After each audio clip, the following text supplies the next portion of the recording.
The third book of Moses, called Leviticus, chapter 1. And the Lord called unto Moses, and spake unto him out of the tabernacle of the congregation, saying, Speak unto the children of Israel, and say unto them, If any man of you bring an offering unto the Lord, ye shall bring your offering of the cattle, even of the herd and of the flock. If his offering be a burnt sacrifice of the herd, let him offer a male without blemish. He shall offer it of his own voluntary will at the door of the tabernacle of the congregation before the Lord. And he shall put his hand upon the head of the burnt offering, and it shall be accepted for him to make atonement for him. And he shall kill the bullock before the Lord, and the priests Aaron's son shall bring the blood, and sprinkle the blood round about upon the altar that is by the door of the tabernacle of the congregation. And he shall flay the burnt offering, and cut it into his pieces. And the sons of Aaron the priest shall put fire upon the altar, and lay the wood in order upon the fire. And the priest Aaron's son shall lay the parts, the head and the fat, in order upon the wood that is on the fire which is upon the altar. But his inwards and his legs shall he wash in water, and the priest shall burn all on the altar to be a burnt sacrifice, and offering made by fire of a sweet savour unto the Lord. And if his offering be of the flocks, namely of the sheep, or of the goats for a burnt sacrifice, he shall bring it a male without blemish, and he shall kill it on the side of the altar northward before the Lord. And the priest Aaron's son shall sprinkle his blood round about upon the altar.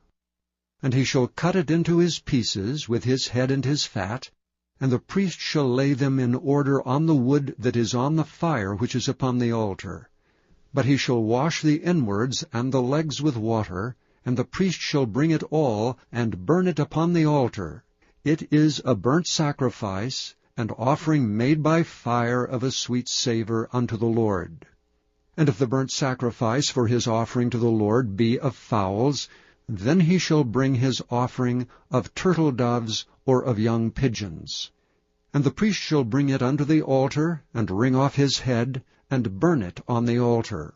And the blood thereof shall be wrung out at the side of the altar, and he shall pluck away his crop with his feathers, and cast it beside the altar on the east part, by the place of the ashes. And he shall cleave it with the wings thereof, but shall not divide it asunder. And the priest shall burn it upon the altar, upon the wood that is upon the fire. It is a burnt sacrifice, and offering made by fire of a sweet savour unto the Lord. Chapter 2. And when any will offer a meat offering unto the Lord, his offering shall be of fine flour, and he shall pour oil upon it, and put frankincense thereon.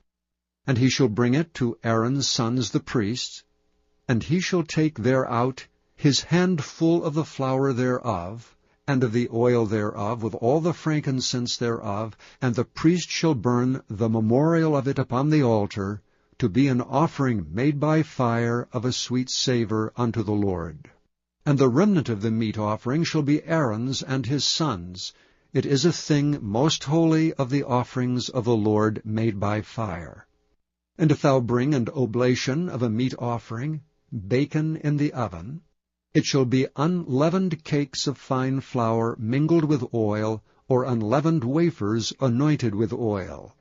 And if thy oblation be a meat offering, bacon in a pan, it shall be of fine flour unleavened, mingled with oil. Thou shalt part it in pieces, and pour oil thereon. It is a meat offering. And if thy oblation be a meat offering bacon in the frying pan, it shall be made of fine flour with oil. And thou shalt bring the meat offering that is made of these things unto the Lord, and when it is presented unto the priest, he shall bring it unto the altar. And the priest shall take from the meat offering a memorial thereof, and shall burn it upon the altar. It is an offering made by fire, of a sweet savour unto the Lord.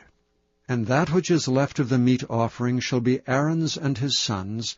It is a thing most holy of the offerings of the Lord made by fire. No meat offering which ye shall bring unto the Lord shall be made with leaven, for ye shall burn no leaven nor any honey in any offering of the Lord made by fire. As for the oblation of the firstfruits, ye shall offer them unto the Lord, but they shall not be burnt on the altar for a sweet savour. And every oblation of thy meat offering shalt thou season with salt, neither shalt thou suffer the salt of the covenant of thy God to be lacking from thy meat offering. With all thine offerings thou shalt offer salt. And if thou offer a meat offering of thy firstfruits unto the Lord, thou shalt offer for the meat offering of thy firstfruits green ears of corn, dried by the fire, even corn beaten out of full ears. And thou shalt put oil upon it, and lay frankincense thereon. It is a meat offering.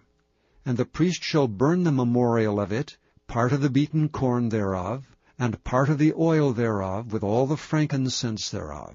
It is an offering made by fire unto the Lord. Chapter 3.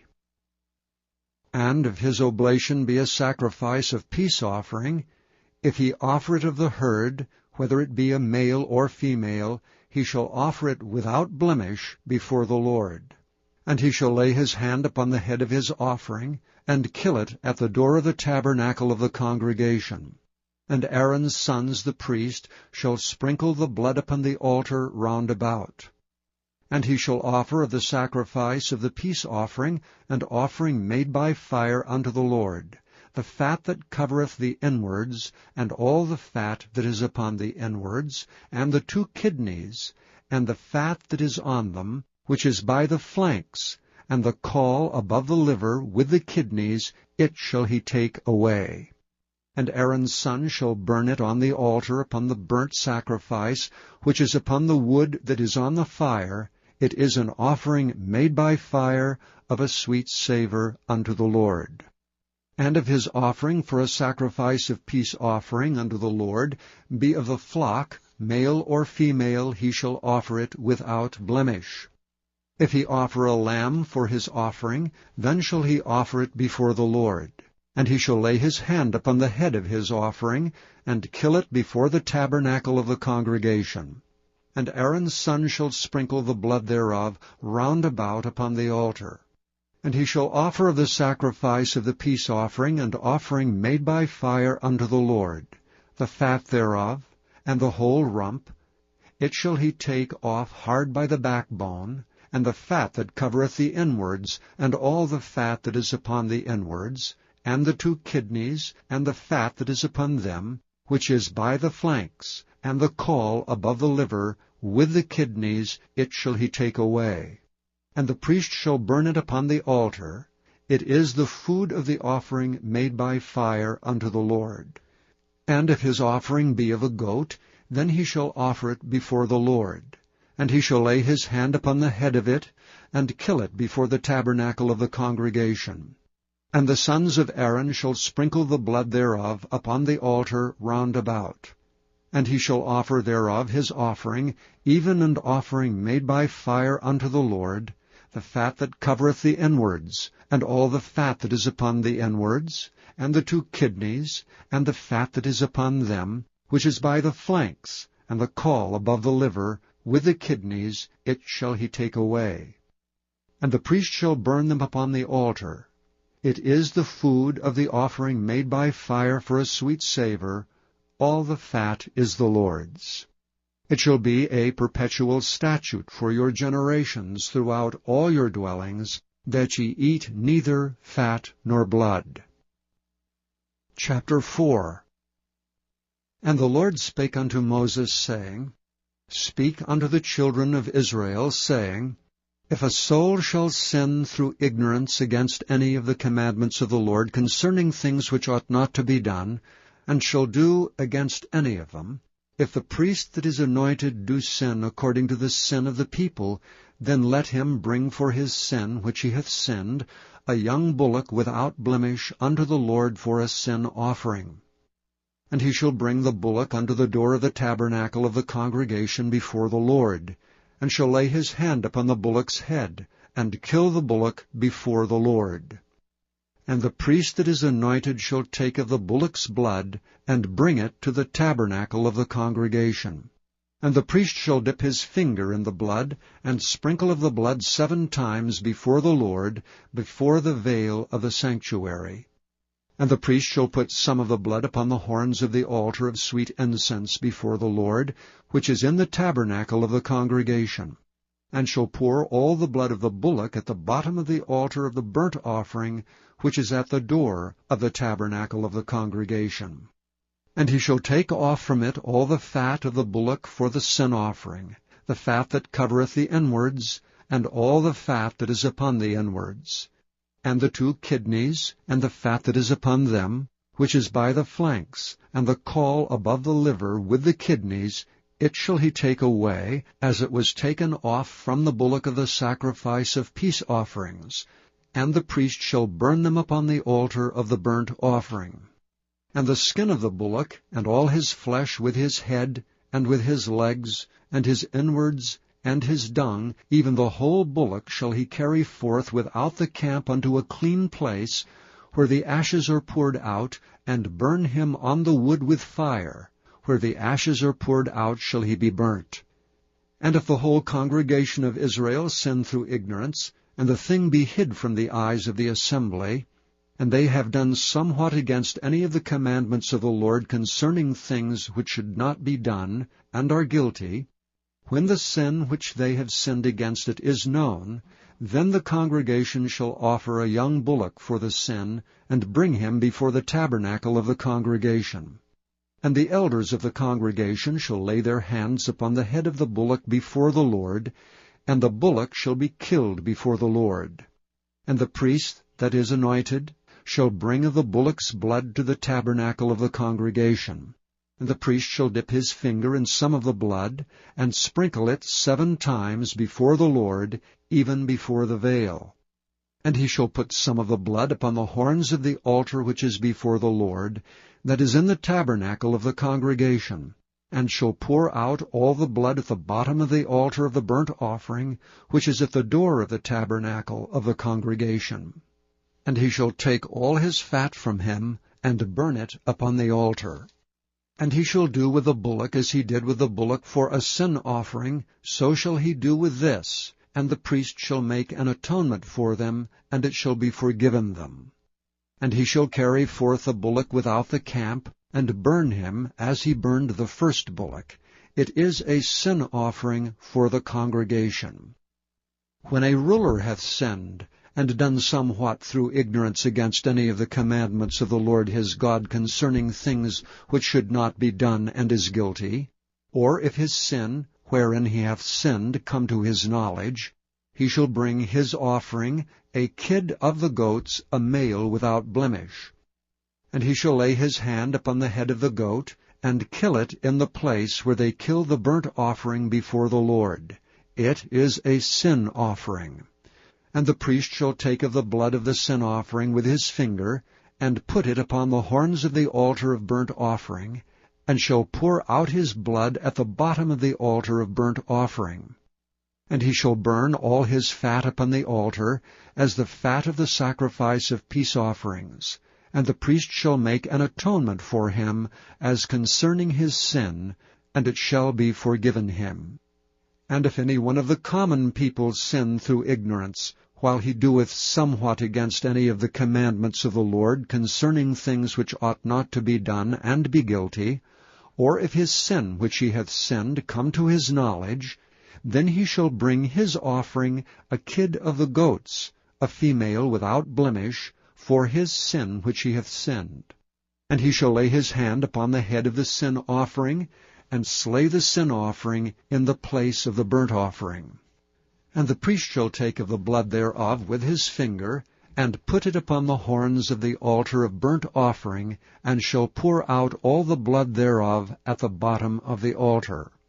And he shall take away all the fat thereof, as the fat is taken away from off the sacrifice of peace offerings, and the priest shall burn it upon the altar for a sweet savour unto the Lord. And the priest shall make an atonement for him, and it shall be forgiven him. And if he bring a lamb for a sin offering, he shall bring it a female without blemish.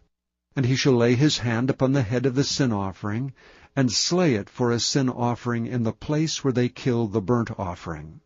And the priest shall take of the blood of the sin offering with his finger, and put it upon the horns of the altar of burnt offering, and shall pour out all the blood thereof at the bottom of the altar. And he shall take away all the fat thereof, as the fat of the lamb is taken away from the sacrifice of the peace offerings, and the priest shall burn them upon the altar, according to the offerings made by fire unto the Lord. And the priest shall make an atonement for his sin that he hath committed, and it shall be forgiven him. Chapter 5. And if a soul sin, and hear the voice of swearing, and is a witness, whether he have seen or known of it, if he do not utter it, then he shall bear his iniquity.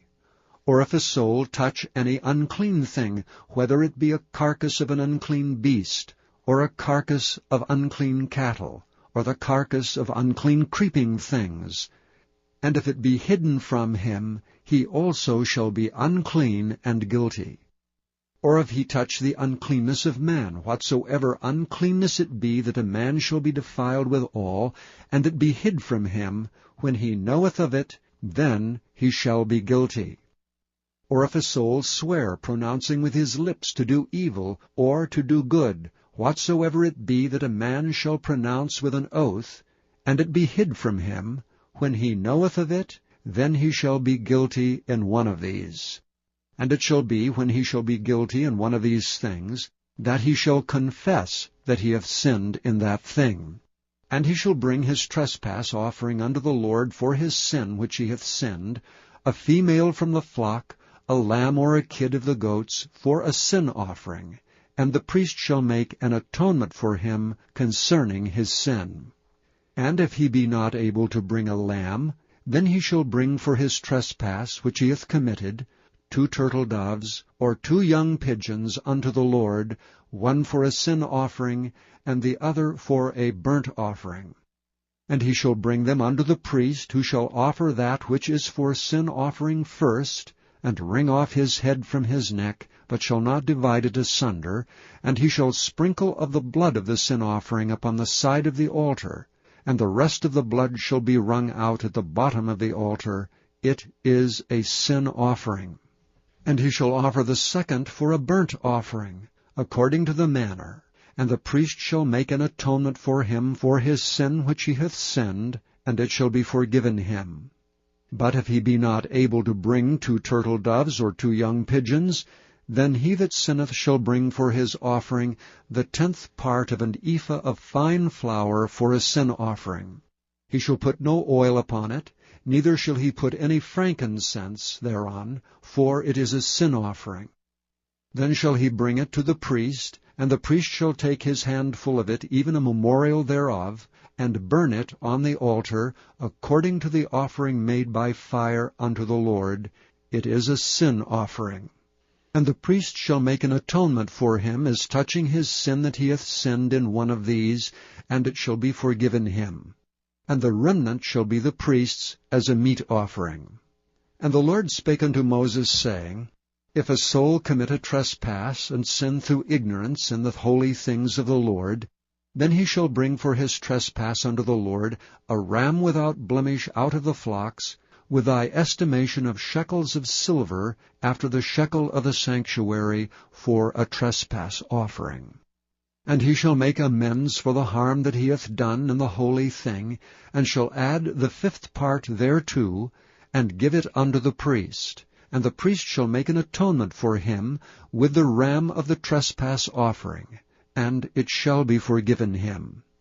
And if a soul sin, and commit any of these things which are forbidden to be done by the commandments of the Lord, though he wist it not, yet is he guilty, and shall bear his iniquity. And he shall bring a ram without blemish out of the flock, with thy estimation for a trespass offering unto the priest. And the priest shall make an atonement for him concerning his ignorance wherein he erred, and wist it not, and it shall be forgiven him. It is a trespass offering. he hath certainly trespassed against the Lord. Chapter 6. And the Lord spake unto Moses, saying, If a soul sin, and commit a trespass against the Lord, and lie unto his neighbor in that which was delivered him to keep, or in fellowship, or in a thing taken away by violence, or hath deceived his neighbor, or hath found that which was lost, and lieth concerning it, and sweareth falsely, in any of all these that a man doeth, sinning therein, then it shall be, because he hath sinned and is guilty, that he shall restore that which he took violently away, or the thing which he hath deceitfully gotten, or that which was delivered him to keep, or the lost thing which he found, or all that about which he hath sworn falsely. He shall even restore it in the principal, and shall add the 5th part more thereto, and give it unto him to whom it appertaineth, in the day of his trespass offering. And he shall bring his trespass offering unto the Lord, a ram without blemish out of the flock, with thy estimation, for a trespass offering unto the priest. And the priest shall make an atonement for him before the Lord, and it shall be forgiven him for anything of all that he hath done in trespassing therein. And the Lord spake unto Moses, saying, Command Aaron and his sons, saying, This is the law of the burnt offering. It is the burnt offering because of the burning upon the altar all night unto the morning, and the fire of the altar shall be burning in it. And the priest shall put on his linen garment, and his linen breeches shall he put upon his flesh, and take up the ashes which the fire hath consumed, with the burnt offering on the altar, and he shall put them beside the altar. And he shall put off his garments, and put on other garments, and carry forth the ashes without the camp unto a clean place. And the fire upon the altar shall be burning in it, it shall not be put out, and the priest shall burn wood on it every morning, and lay the burnt offering in order upon it, and he shall burn thereon the fat of the peace offerings. The fire shall ever be burning upon the altar, it shall never go out. And this is the law of the meat offering. The sons of Aaron shall offer it before the Lord before the altar. And he shall take of it his handful of the flour of the meat offering, and of the oil thereof, and all the frankincense which is upon the meat offering, and shall burn it upon the altar for a sweet savour, even the memorial of it unto the Lord. And the remainder thereof shall Aaron and his sons eat. With unleavened bread shall it be eaten in the holy place. In the court of the tabernacle of the congregation they shall eat it. It shall not be baken with leaven. I have given it unto them for their portion of my offerings made by fire. It is most holy, as is the sin offering, and as the trespass offering. All the males among the children of Aaron shall eat of it. It shall be a statute forever in your generations concerning the offerings of the Lord made by fire. Every one that toucheth them shall be holy. And the Lord spake unto Moses, saying, This is the offering of Aaron and of his sons, which they shall offer unto the Lord in the day when he is anointed, the 10th part of an ephah of fine flour for a meat offering perpetual, half of it in the morning, and half thereof at night. In a pan it shall be made with oil, and when it is baken, thou shalt bring it in, and the baken pieces of the meat offering shalt thou offer for a sweet savour unto the Lord. And the priest of his sons that is anointed in his stead shall offer it. It is a statute for ever unto the Lord. It shall be wholly burnt. For every meat offering for the priest shall be wholly burnt. It shall not be eaten. And the Lord spake unto Moses, saying, Speak unto Aaron and to his sons, saying, This is the law of the sin offering. In the place where the burnt offering is killed shall the sin offering be killed before the Lord. It is most holy. The priest that offereth it for sin shall eat it. In the holy place shall it be eaten, in the court of the tabernacle of the congregation. Whatsoever shall touch the flesh thereof shall be holy, And when there is sprinkled of the blood thereon upon any garment, thou shalt wash that whereon it was sprinkled in the holy place. But the earthen vessel wherein it is sodden shall be broken, and if it be sodden in a brazen pot, it shall be both scoured and rinsed in water. All the males among the priests shall eat thereof. It is most holy. And no sin offering, whereof any of the blood is brought into the tabernacle of the congregation to reconcile with all in the holy place, shall be eaten. It shall be burnt in the fire. Chapter 7. Likewise, this is the law of the trespass offering. It is most holy. In the place where they kill the burnt offering shall they kill the trespass offering, and the blood thereof shall be sprinkled round about upon the altar. And he shall offer of it all the fat thereof, the rump and the fat that covereth the inwards, and the 2 kidneys, and the fat that is on them, which is by the flanks, and the caul that is above the liver with the kidneys, it shall he take away. And the priest shall burn them upon the altar for an offering made by fire unto the Lord. It is a trespass offering. Every male among the priests shall eat thereof. It shall be eaten in the holy place. It is most holy. As the sin offering is, so is the trespass offering. There is one law for them. The priest that maketh atonement therewith shall have it. And the priest that offereth any man's burnt offering, even the priest shall have to himself the skin of the burnt offering which he hath offered. And all the meat offering that is baken in the oven, and all that is dressed in the frying pan, and in the pan shall be the priest's that offereth it. And every meat offering mingled with oil and dry shall all the sons of Aaron have, one as much as another. And this is the law of the sacrifice of peace offerings which he shall offer unto the Lord. If he offer it for a thanksgiving, then he shall offer with the sacrifice of thanksgiving unleavened cakes mingled with oil, and unleavened wafers anointed with oil, and cakes mingled with oil of fine flour fried. Besides the cakes, he shall offer for his offering leavened bread with the sacrifice of thanksgiving of his peace offerings. And of it he shall offer 1 out of a whole oblation for an heave offering unto the Lord, and it shall be the priest's that sprinkleth the blood of the peace offerings. And the flesh of the sacrifice of his peace offerings for thanksgiving shall be eaten the same day that it is offered. He shall not leave any of it until the morning. But if the sacrifice of his offering be a vow, or a voluntary offering, it shall be eaten the same day that he offereth his sacrifice, and on the morrow also the remainder of it shall be eaten. But the remainder of the flesh of the sacrifice of the 3rd day shall be burnt with fire. And if any of the flesh of the sacrifice of his peace offerings be eaten at all on the 3rd day, it shall not be accepted, neither shall it be imputed unto him that offereth it. It shall be an abomination, and the soul that eateth of it shall bear his iniquity. And the flesh that toucheth any unclean thing shall not be eaten. It shall be burnt with fire.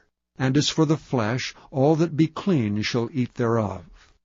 But the soul that eateth of the flesh of the sacrifice of peace offerings, that pertain unto the Lord, having his uncleanness upon him, even that soul shall be cut off from his people.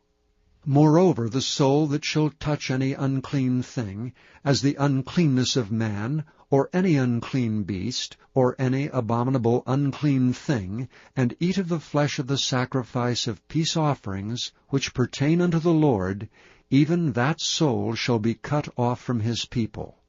And the Lord spake unto Moses, saying, Speak unto the children of Israel, saying, Ye shall eat no manner of fat, of ox, or of sheep, or of goat, and the fat of the beast that dieth of itself, and the fat of that which is torn with beasts, may be used in any other use, but ye shall in no wise eat of it. For whosoever eateth the fat of the beasts, of which men offer an offering made by fire unto the Lord, even the soul that eateth it shall be cut off from his people. Moreover, ye shall eat no manner of blood, whether it be of fowl or of beast, in any of your dwellings. Whatsoever soul it be that eateth any manner of blood, even that soul shall be cut off from his people. And the Lord spake unto Moses, saying, Speak unto the children of Israel, saying, He that offereth the sacrifice of his peace offering unto the Lord shall bring his oblation unto the Lord of the sacrifice of his peace offerings. His own hands shall bring the offerings of the Lord made by fire, the fat with the breast, it shall he bring, that the breast may be waved for a wave offering before the Lord. And the priest shall burn the fat upon the altar, but the breast shall be Aaron's and his sons'. And the right shoulder shall ye give unto the priest for an heave offering of the sacrifices of your peace offerings. He among the sons of Aaron, that offereth the blood of the peace offerings and the fat, shall have the right shoulder for his part. For the wave breast and the heave shoulder have I taken of the children of Israel from off the sacrifices of their peace offerings, and have given them unto Aaron the priest and unto his sons by a statute forever from among the children of Israel. This is the portion of the anointing of Aaron and of the anointing of his sons out of the offerings of the Lord made by fire, in the day when he presented them to minister unto the Lord in the priest's office, which the Lord commanded to be given them of the children of Israel in the day that he anointed them, by a statute forever throughout their generations. This is the law of the burnt offering, of the meat offering, and of the sin offering, and of the trespass offering, and of the consecrations, and of the sacrifice of the peace offerings, which the Lord commanded Moses in Mount Sinai, in the day that he commanded the children of Israel to offer their oblations unto the Lord in the wilderness of Sinai. Chapter 8. And the Lord spake unto Moses, saying, Take Aaron and his sons with him, and the garments and the anointing oil, and a bullock for the sin offering, and 2 rams, and a basket of unleavened bread, and gather thou all the congregation together unto the door of the tabernacle of the congregation. And Moses did as the Lord commanded him. And the assembly was gathered together unto the door of the tabernacle of the congregation. And Moses said unto the congregation, This is the thing which the Lord commandeth to be done. And Moses brought Aaron and his sons, and washed them with water. And he put upon him the coat, and girded him with the girdle, and clothed him with the robe, and put the ephod upon him. And he girded him with the curious girdle of the ephod, and bound it unto him therewith. And he put the breastplate upon him. Also he put in the breastplate the Urim and the Thummim. And he put the mitre upon his head. Also upon the mitre, even upon the forefront, did he put the golden plate, the holy crown, as the Lord commanded Moses. And Moses took the anointing oil, and anointed the tabernacle, and all that was therein, and sanctified them. And he sprinkled thereof upon the altar 7 times, and anointed the altar and all his vessels, both the laver and his foot, to sanctify them. And he poured of the anointing oil upon Aaron's head, and anointed him to sanctify him. And Moses brought Aaron's sons, and put coats upon them, and girded them with girdles, and put bonnets upon them, as the Lord commanded Moses. And he brought the bullock for the sin offering, and Aaron and his sons laid their hands upon the head of the bullock for the sin offering. And he slew it, and Moses took the blood, and put it upon the horns of the altar round about with his finger, and purified the altar, and poured the blood at the bottom of the altar, and sanctified it to make reconciliation upon it. And he took all the fat that was upon the inwards, and the caul above the liver, and the 2 kidneys in their fat, and Moses burned it upon the altar.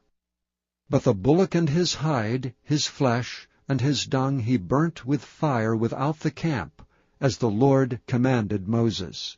And he brought the ram for the burnt offering, And Aaron and his sons laid their hands upon the head of the ram.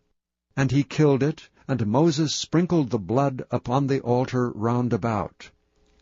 And he cut the ram into pieces, and Moses burnt the head, and the pieces, and the fat.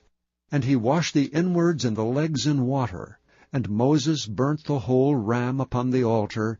It was a burnt sacrifice for a sweet savour, and an offering made by fire unto the Lord, as the Lord commanded Moses. And he brought the other ram, the ram of consecration. And Aaron and his sons laid their hands upon the head of the ram. And he slew it, and Moses took of the blood of it, and put it upon the tip of Aaron's right ear, and upon the thumb of his right hand, and upon the great toe of his right foot. And he brought Aaron's sons, and Moses put of the blood upon the tip of their right ear, and upon the thumbs of their right hands, and upon the great toes of their right feet. And Moses sprinkled the blood upon the altar round about. And he took the fat, and the rump, and all the fat that was upon the inwards, and the caul above the liver, and the 2 kidneys and their fat, and the right shoulder. And out of the basket of unleavened bread that was before the Lord, he took 1 unleavened cake, and a cake of oiled bread, and 1 wafer, and put them on the fat, and upon the right shoulder. And he put all upon Aaron's hands, and upon his sons' hands, and waved them for a wave offering before the Lord. And Moses took them from off their hands, and burnt them on the altar upon the burnt offering. They were consecrations for a sweet savour. It is an offering made by fire unto the Lord. And Moses took the breast, and waved it for a wave offering before the Lord. For of the ram of consecration it was Moses' part, as the Lord commanded Moses. And Moses took of the anointing oil, and of the blood which was upon the altar, and sprinkled it upon Aaron, and upon his garments, and upon his sons, and upon his sons' garments with him, and sanctified Aaron, and his garments, and his sons' garments with him. And Moses said unto Aaron and to his sons, Boil the flesh at the door of the tabernacle of the congregation, and there eat it with the bread that is in the basket of consecration, as I commanded, saying, Aaron and his sons shall eat it. And that which remaineth of the flesh and of the bread shall ye burn with fire. And ye shall not go out of the door of the tabernacle of the congregation in 7 days, until the days of your consecration be at an end. For 7 days shall he consecrate you. And as he hath done this day, so the Lord hath commanded to do, to make an atonement for you. Therefore shall ye abide at the door of the tabernacle of the congregation, day and night 7 days, and keep the charge of the Lord, that ye die not, for so I am commanded.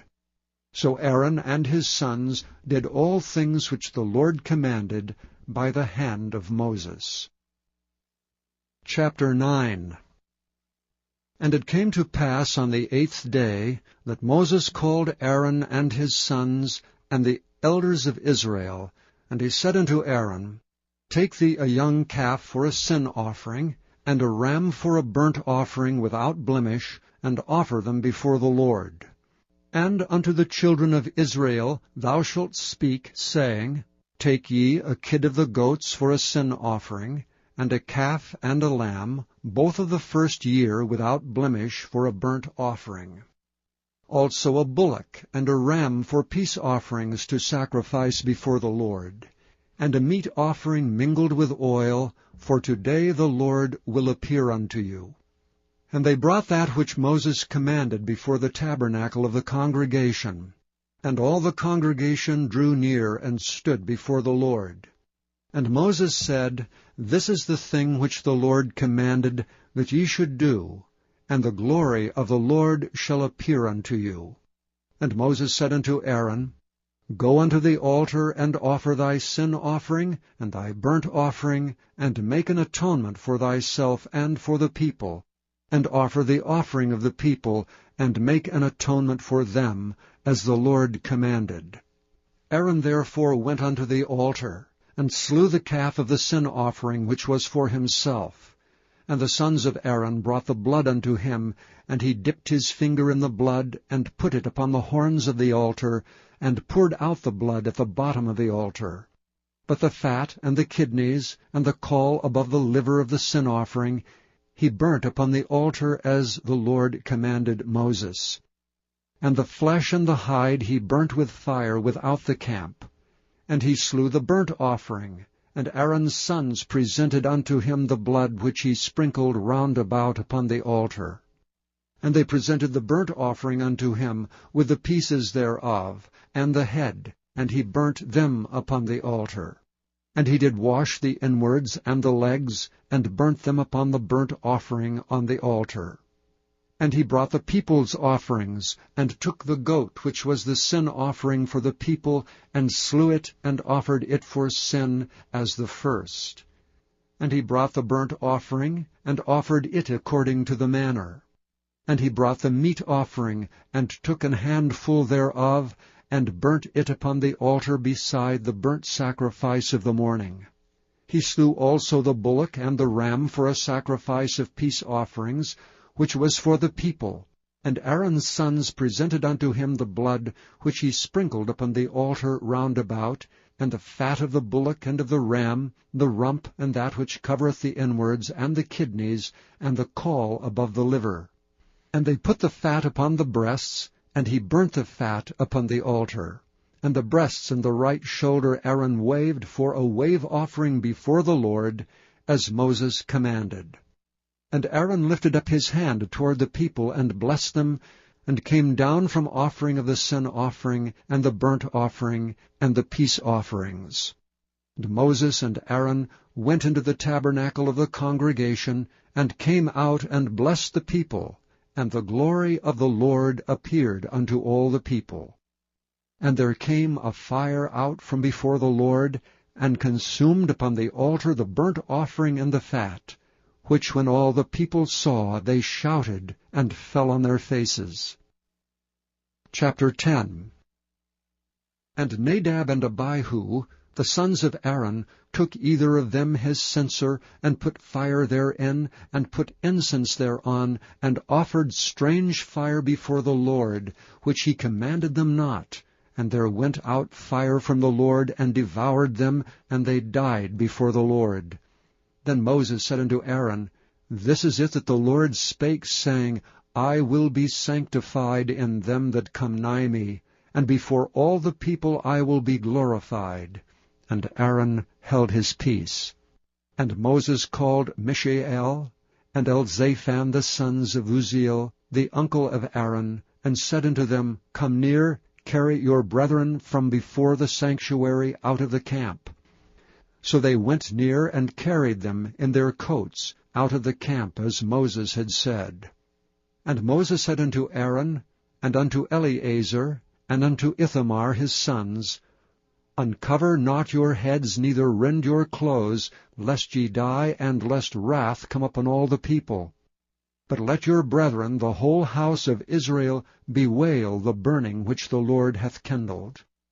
And ye shall not go out from the door of the tabernacle of the congregation, lest ye die, for the anointing oil of the Lord is upon you. And they did according to the word of Moses. And the Lord spake unto Aaron, saying, Do not drink wine nor strong drink, thou nor thy sons with thee, when ye go into the tabernacle of the congregation, lest ye die. It shall be a statute for ever throughout your generations, and that ye may put difference between holy and unholy, and between unclean and clean. And that ye may teach the children of Israel all the statutes which the Lord hath spoken unto them by the hand of Moses. And Moses spake unto Aaron, and unto Eleazar, and unto Ithamar his sons that were left, Take the meat offering that remaineth of the offerings of the Lord made by fire, and eat it without leaven beside the altar, for it is most holy. And ye shall eat it in the holy place, because it is thy due, and thy sons' due, of the sacrifices of the Lord made by fire, for so I am commanded. And the wave-breast and heave-shoulder shall ye eat in a clean place, thou and thy sons and thy daughters with thee, for they be thy due, and thy sons' due, which are given out of the sacrifices of peace offerings of the children of Israel. The heave-shoulder and the wave-breast shall they bring with the offerings made by fire of the fat, to wave it for a wave offering before the Lord.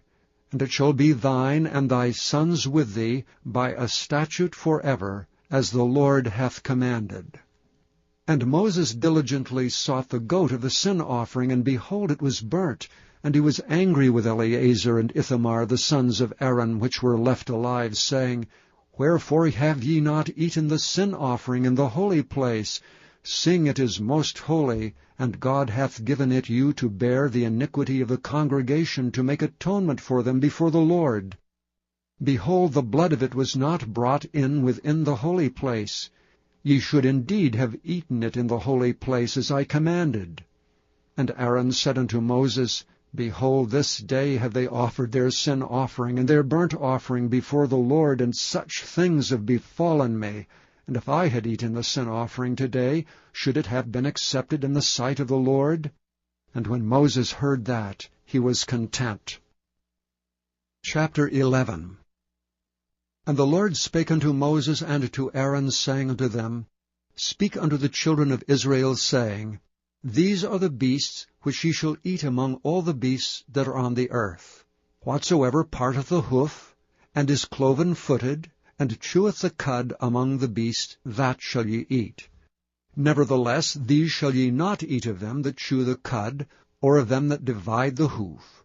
As the camel, because he cheweth the cud, but divideth not the hoof, he is unclean unto you. And the coney, because he cheweth the cud, but divideth not the hoof, he is unclean unto you. And the hare, because he cheweth the cud, but divideth not the hoof, he is unclean unto you. And the swine, though he divide the hoof, and be cloven-footed, yet he cheweth not the cud, he is unclean to you. Of their flesh shall ye not eat, and their carcasses shall ye not touch, they are unclean to you. These shall ye eat of all that are in the waters, whatsoever hath fins and scales in the waters, in the seas and in the rivers, them shall ye eat. And all that have not fins and scales in the seas and in the rivers, and all that move in the waters, and of any living thing which is in the waters, they shall be an abomination unto you. They shall be even an abomination unto you. Ye shall not eat of their flesh, but ye shall have their carcasses in abomination. Whatsoever hath no fins nor scales in the waters, that shall be an abomination unto you. And these are they which ye shall have in abomination among the fowls. They shall not be eaten. They are an abomination, the eagle, and the ossifrage, and the osprey, and the vulture, and the kite after his kind, every raven after his kind, and the owl, and the nighthawk, and the cuckoo, and the hawk after his kind, and the little owl, and the cormorant, and the great owl, and the swan, and the pelican, and the gyre eagle, and the stork, the heron after her kind, and the lapwing, and the bat. All fowls that creep, going upon all four, shall be an abomination unto you. Yet these may ye eat of, every flying creeping thing that goeth upon all four, which have legs above their feet, to leap withal upon the earth. Even these of them ye may eat, the locust after his kind, and the bald locust after his kind, and the beetle after his kind, and the grasshopper after his kind. But all other flying, creeping things, which have 4 feet, shall be an abomination unto you. And for these ye shall be unclean. Whosoever toucheth the carcass of them shall be unclean until the even. And whosoever beareth aught of the carcass of them shall wash his clothes, and be unclean until the even.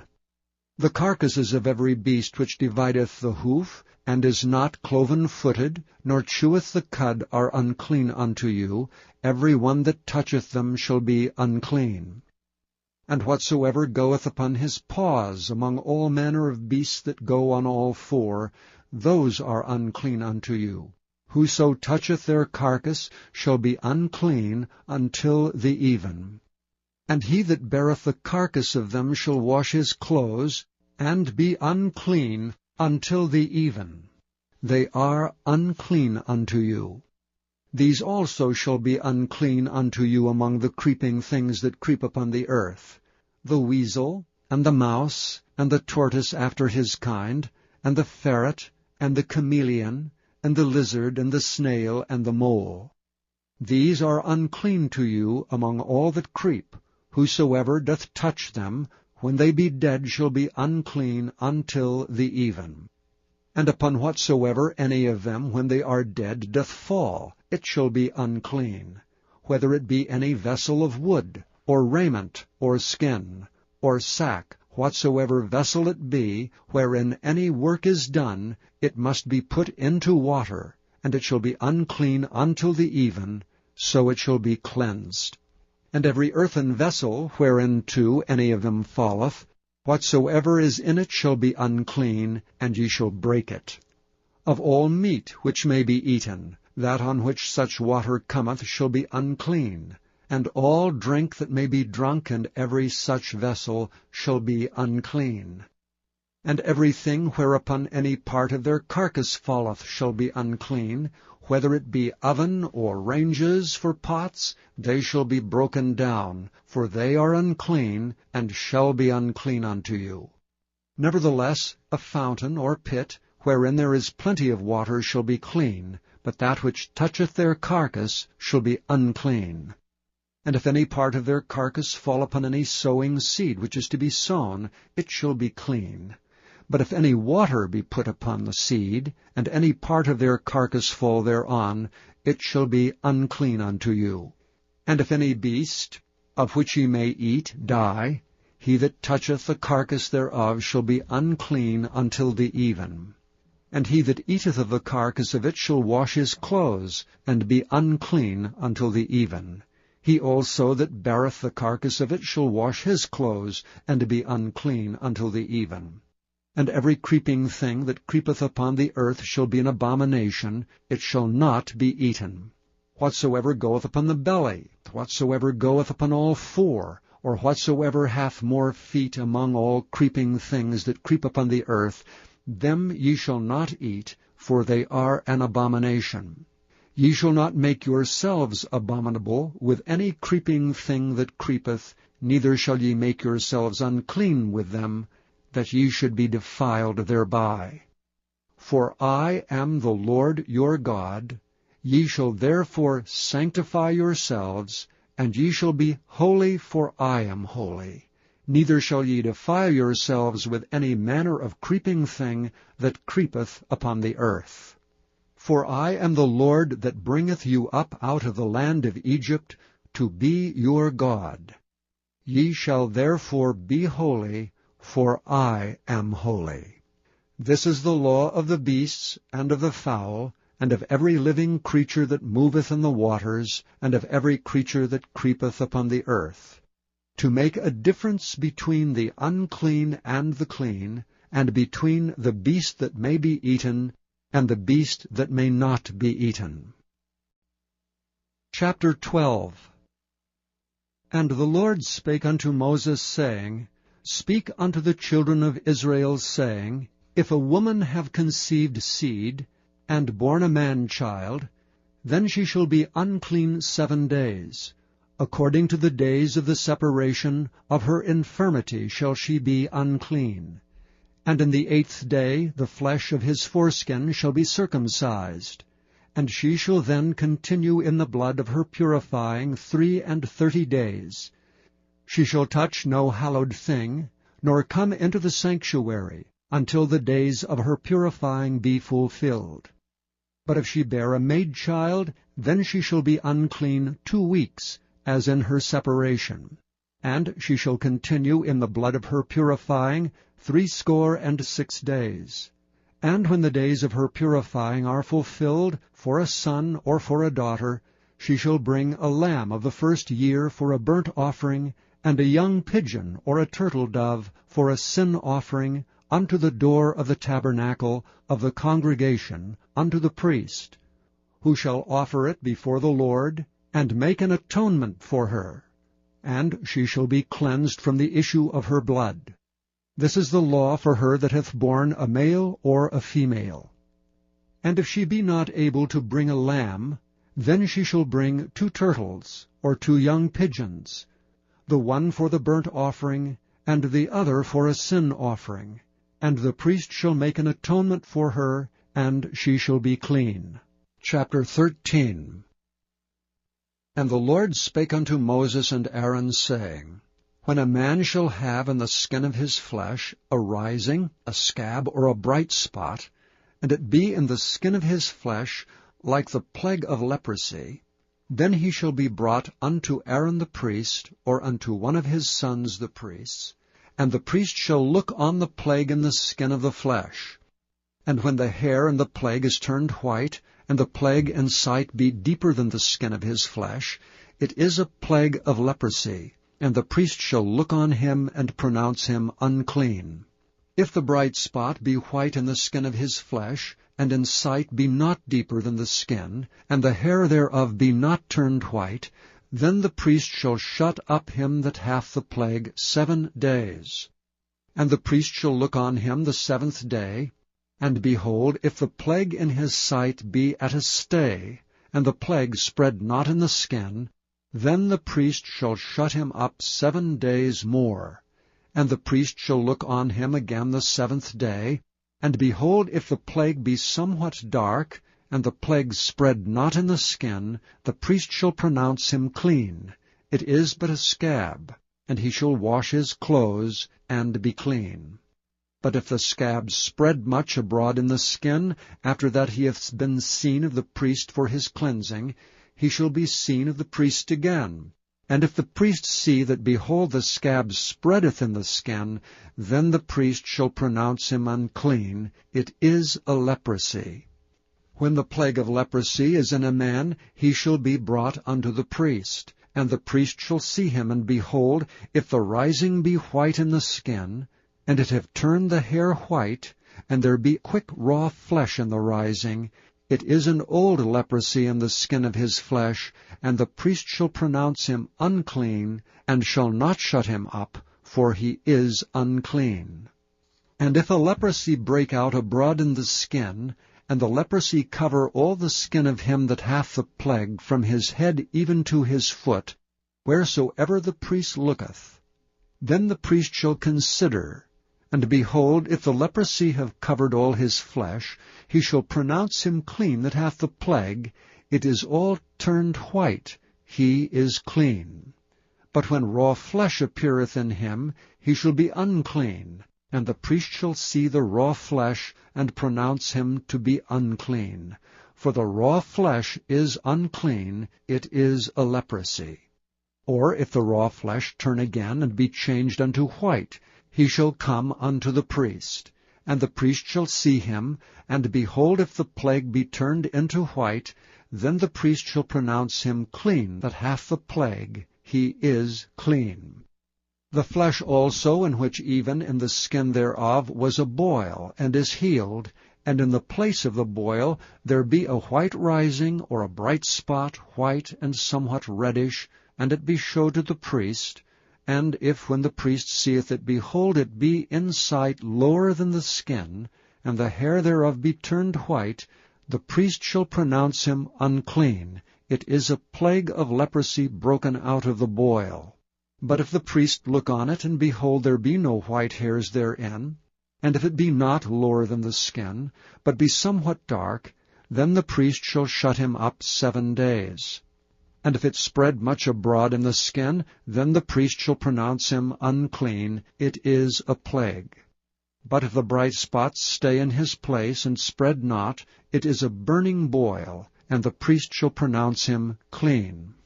Or if there be any flesh in the skin, whereof there is a hot burning, and the quick flesh that burneth have a white bright spot, somewhat reddish or white, then the priest shall look upon it. And behold, if the hair in the bright spot be turned white, and if it be in sight deeper than the skin, it is a leprosy broken out of the burning. Wherefore the priest shall pronounce him unclean, it is the plague of leprosy. But if the priest look on it, and behold, there be no white hair in the bright spot, and it be no lower than the other's skin, but be somewhat dark, then the priest shall shut him up 7 days. And the priest shall look upon him the 7th day, and if it be spread much abroad in the skin, then the priest shall pronounce him unclean, it is the plague of leprosy. And if the bright spot stay in his place, and spread not in the skin, but it be somewhat dark, it is a rising of the burning, and the priest shall pronounce him clean, for it is an inflammation of the burning. If a man or woman have a plague upon the head, or the beard, then the priest shall see the plague, and behold, if it be in sight deeper than the skin, and there be in it a yellow thin hair, then the priest shall pronounce him unclean, it is a dry scall, even a leprosy upon the head or beard. And if the priest look on the plague of the scall, and behold, it be not in sight deeper than the skin, and that there is no black hair in it, then the priest shall shut him up that hath a plague of the scall 7 days. And in the 7th day the priest shall look on the plague, and behold, if the scall spread not, and there be in it no yellow hair, and the scall be not in sight deeper than the skin, he shall be shaven, but the scall shall he not shave, and the priest shall shut him up that hath the scall 7 days more. And in the 7th day the priest shall look on the scall, and behold, if the scall be not spread in the skin, nor be in sight deeper than the skin, then the priest shall pronounce him clean, and he shall wash his clothes, and be clean. But if the scall spread abroad much in the skin after his cleansing, then the priest shall look on him, and behold, if the scall be spread in the skin, the priest shall not seek for yellow hair, he is unclean. But if the scall be in his sight at a stay, and that there is black hair grown up therein, the scall is healed, he is clean, and the priest shall pronounce him clean. If a man also or a woman have in the skin of their flesh bright spots, even white bright spots, then the priest shall look. And behold, if the bright spots in the skin of their flesh be darkish white, it is a freckled spot that groweth in the skin, he is clean. And the man whose hair is fallen off his head, he is bald, yet he is clean. And he that hath his hair fallen off from part of his head toward his face, he is forehead bald, yet he is clean. And if there be in the bald head, or bald forehead, a white reddish sore, it is a leprosy sprung up in his bald head or his bald forehead. Then the priest shall look upon it, and behold, if the rising of the sore be white reddish in his bald head, or in his bald forehead, as the leprosy appeareth in the skin of the flesh, he is a leprous man, he is unclean. The priest shall pronounce him utterly unclean, his plague is in his head. And if the leper in whom the plague is, his clothes shall be rent, and his head bare, and he shall put a covering upon his upper lip, and shall cry, Unclean, unclean. All the days wherein the plague shall be in him, he shall be defiled. He is unclean, he shall dwell alone, without the camp shall his habitation be. The garment also that the plague of leprosy is in, whether it be a woolen garment or a linen garment, whether it be in the warp or woof, of linen or of woolen, whether in a skin or in anything made of skin, and if the plague be greenish or reddish in the garment, or in the skin, either in the warp or in the woof, or in anything of skin, it is a plague of leprosy, and shall be showed unto the priest. And the priest shall look upon the plague, and shut up it that hath the plague 7 days. And he shall look on the plague on the 7th day. If the plague be spread in the garment, either in the warp or in the woof, or in a skin, or in any work that is made of skin, the plague is in a fretting leprosy, it is unclean. He shall therefore burn that garment, whether warp or woof, in woolen or in linen, or anything of skin wherein the plague is. For it is a fretting leprosy, it shall be burnt in the fire. And if the priest shall look and behold the plague be not spread in the garment, either in the warp or in the woof, or in anything of skin, then the priest shall command that they wash the thing wherein the plague is, and he shall shut it up 7 days more.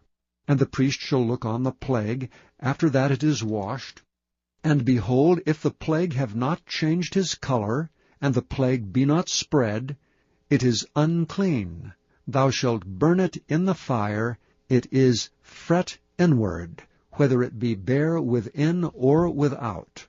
And if the priest look, and behold, the plague be somewhat dark after the washing of it, then he shall rend it out of the garment, or out of the skin, or out of the warp, or out of the woof. And if it appears still in the garment, either in the warp, or in the woof, or in anything of skin, it is a spreading plague. Thou shalt burn that wherein the plague is with fire. And the garment, either warp or woof, or whatsoever thing of skin it be, which thou shalt wash, if the plague be departed from them, then it shall be washed the 2nd time, and shall be clean. This is the law of the plague of leprosy in a garment of woolen or linen, either in the warp or woof, or anything of skins, to pronounce it clean, or to pronounce it unclean. Chapter 14. And the Lord spake unto Moses, saying, This shall be the law of the leper in the day of his cleansing. He shall be brought unto the priest. And the priest shall go forth out of the camp, and the priest shall look, and behold, if the plague of leprosy be healed in the leper, then shall the priest command to take for him that is to be cleansed 2 birds alive and clean, and cedar wood, and scarlet, and hyssop. And the priest shall command that one of the birds be killed in an earthen vessel over running water. As for the living bird, he shall take it, and the cedar wood, and the scarlet, and the hyssop, and shall dip them and the living bird in the blood of the bird that was killed over the running water. And he shall sprinkle upon him that is to be cleansed from the leprosy 7 times, and shall pronounce him clean, and shall let the living bird loose into the open field. And he that is to be cleansed shall wash his clothes, and shave off all his hair, and wash himself in water, that he may be clean. And after that he shall come into the camp, and shall tarry abroad out of his tent 7 days. But it shall be on the 7th day that he shall shave all his hair off his head, and his beard and his eyebrows, even all his hair he shall shave off. And he shall wash his clothes, also he shall wash his flesh in water, and he shall be clean. And on the 8th day he shall take 2 he-lambs without blemish, and 1 ewe-lamb of the 1st year without blemish, and 3/10 deals of fine flour for a meat offering mingled with oil, and 1 log of oil. And the priest that maketh him clean shall present the man that is to be made clean, and those things before the Lord at the door of the tabernacle of the congregation. And the priest shall take 1 he-lamb, and offer him for a trespass offering, and the log of oil, and wave them for a wave offering before the Lord. And he shall slay the lamb in the place where he shall kill the sin offering, and the burnt offering in the holy place. For as the sin offering is the priest's, so is the trespass offering, it is most holy. And the priest shall take some of the blood of the trespass offering, and the priest shall put it upon the tip of the right ear of him that is to be cleansed, and upon the thumb of his right hand, and upon the great toe of his right foot. And the priest shall take some of the log of oil, and pour it into the palm of his own left hand. And the priest shall dip his right finger in the oil that is in his left hand, and shall sprinkle of the oil with his finger 7 times before the Lord. And of the rest of the oil that is in his hand shall the priest put upon the tip of the right ear of him that is to be cleansed, and upon the thumb of his right hand, and upon the great toe of his right foot, upon the blood of the trespass offering. And the remnant of the oil that is in the priest's hand he shall pour upon the head of him that is to be cleansed, and the priest shall make an atonement for him before the Lord. And the priest shall offer the sin offering, and make an atonement for him that is to be cleansed from his uncleanness, and afterward he shall kill the burnt offering. And the priest shall offer the burnt offering and the meat offering upon the altar, and the priest shall make an atonement for him, and he shall be clean. And if he be poor, and cannot get so much, then he shall take 1 lamb for a trespass offering to be waved, to make an atonement for him, and 1/10 deal of fine flour mingled with oil for a meat offering, and a log of oil, and 2 turtle doves or 2 young pigeons, such as he is able to get, and the one shall be a sin offering, and the other a burnt offering. And he shall bring them on the 8th day for his cleansing unto the priest, unto the door of the tabernacle of the congregation before the Lord. And the priest shall take the lamb of the trespass offering and the log of oil, and the priest shall wave them for a wave offering before the Lord. And he shall kill the lamb of the trespass offering, and the priest shall take some of the blood of the trespass offering, and put it upon the tip of the right ear of him that is to be cleansed, and upon the thumb of his right hand, and upon the great toe of his right foot. And the priest shall pour of the oil into the palm of his own left hand, and the priest shall sprinkle with his right finger some of the oil that is in his left hand 7 times before the Lord. And the priest shall put of the oil that is in his hand upon the tip of the right ear of him that is to be cleansed, and upon the thumb of his right hand, and upon the great toe of his right foot, upon the place of the blood of the trespass offering. And the rest of the oil that is in the priest's hand he shall put upon the head of him that is to be cleansed, to make an atonement for him before the Lord. And he shall offer the one of the turtle doves, or of the young pigeons, such as he can get, even such as he is able to get, the one for a sin offering, and the other for a burnt offering, with the meat offering. And the priest shall make an atonement for him that is to be cleansed before the Lord. This is the law of him in whom is the plague of leprosy, whose hand is not able to get that which pertaineth to his cleansing. And the Lord spake unto Moses and unto Aaron, saying, When ye come into the land of Canaan, which I give to you for a possession, and I put the plague of leprosy in a house of the land of your possession, and he that owneth the house shall come and tell the priest, saying, It seemeth to me there is as it were a plague in the house, then the priest shall command that they empty the house before the priest go into it to see the plague, that all that is in the house be not made unclean. And afterward the priest shall go in to see the house. And he shall look on the plague, and behold, if the plague be in the walls of the house with hollow strakes, greenish or reddish, which in sight are lower than the wall, then the priest shall go out of the house to the door of the house, and shut up the house 7 days.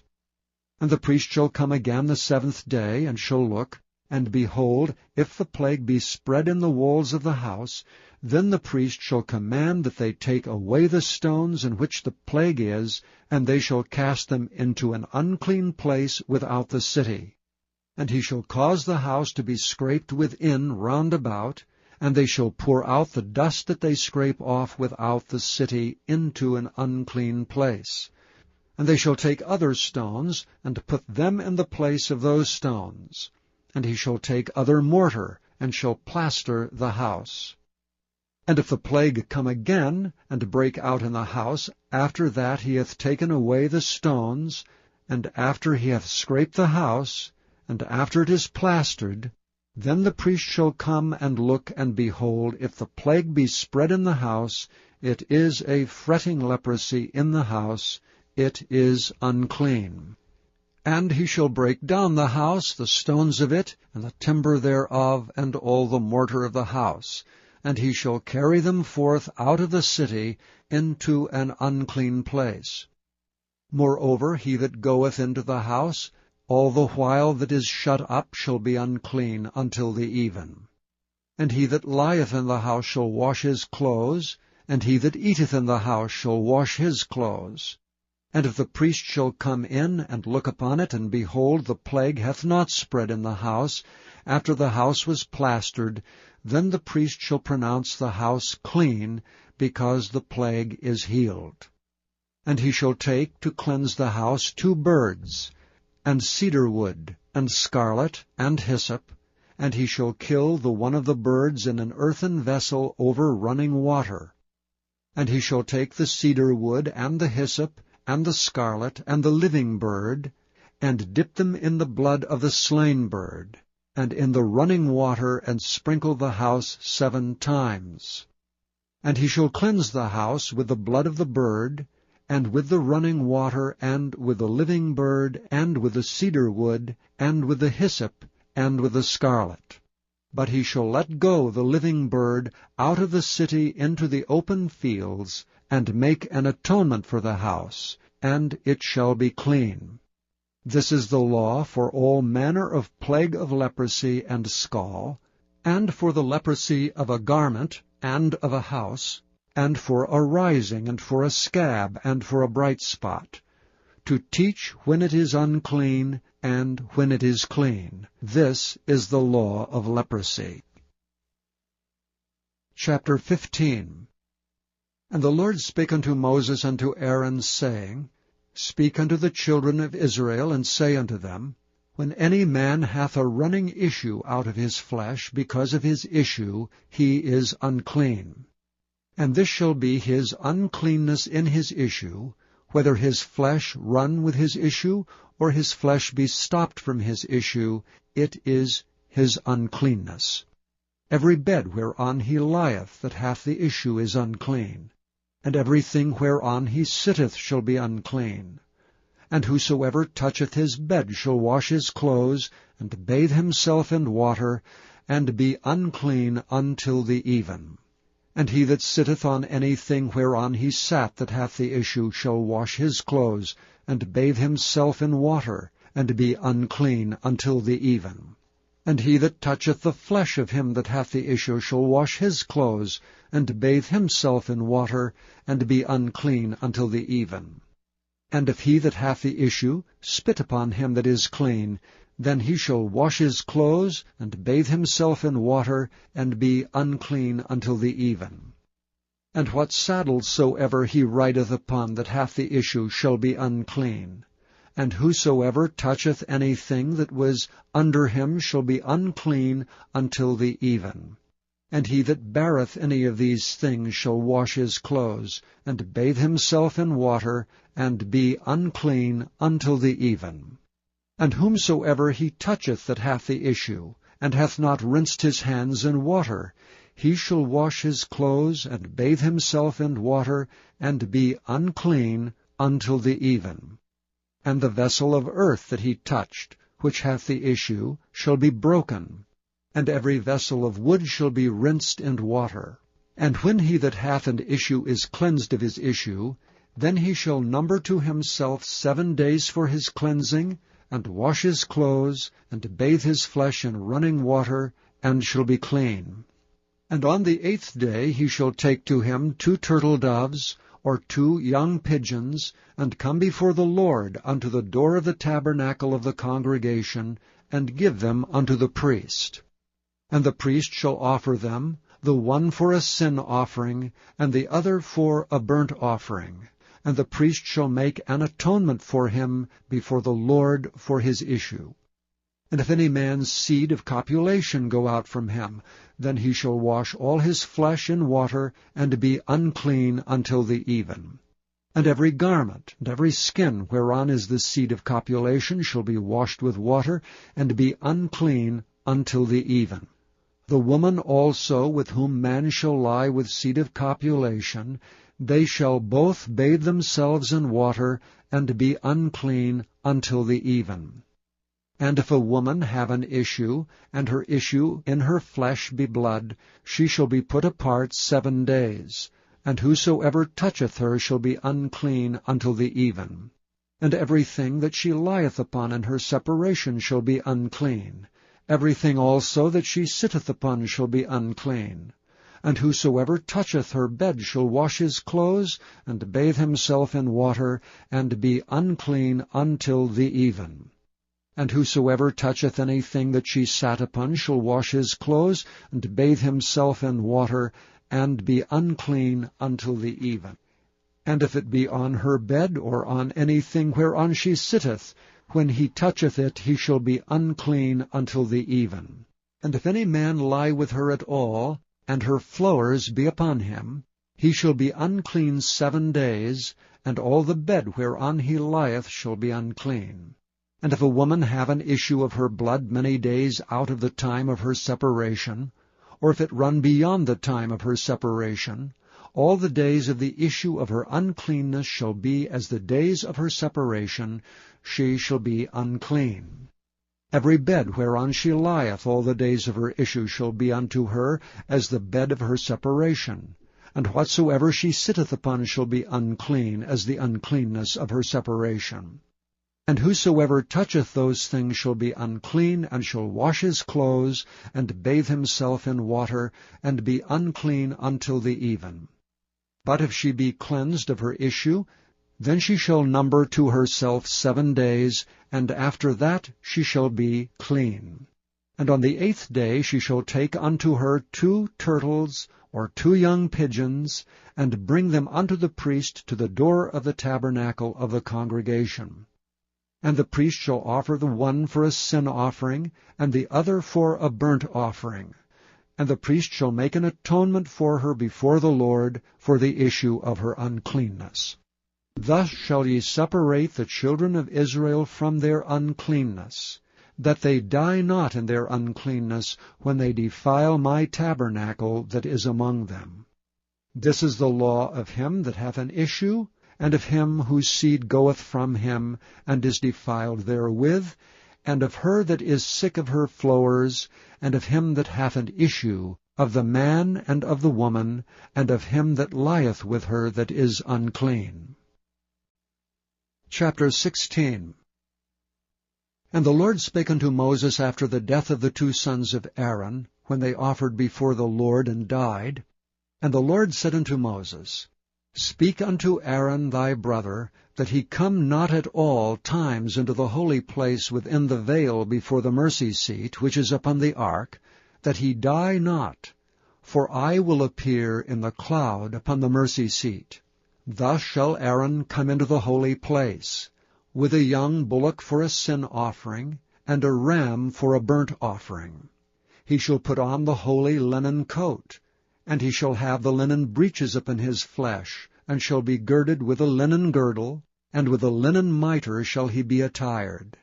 These are holy garments, therefore shall he wash his flesh in water, and so put them on.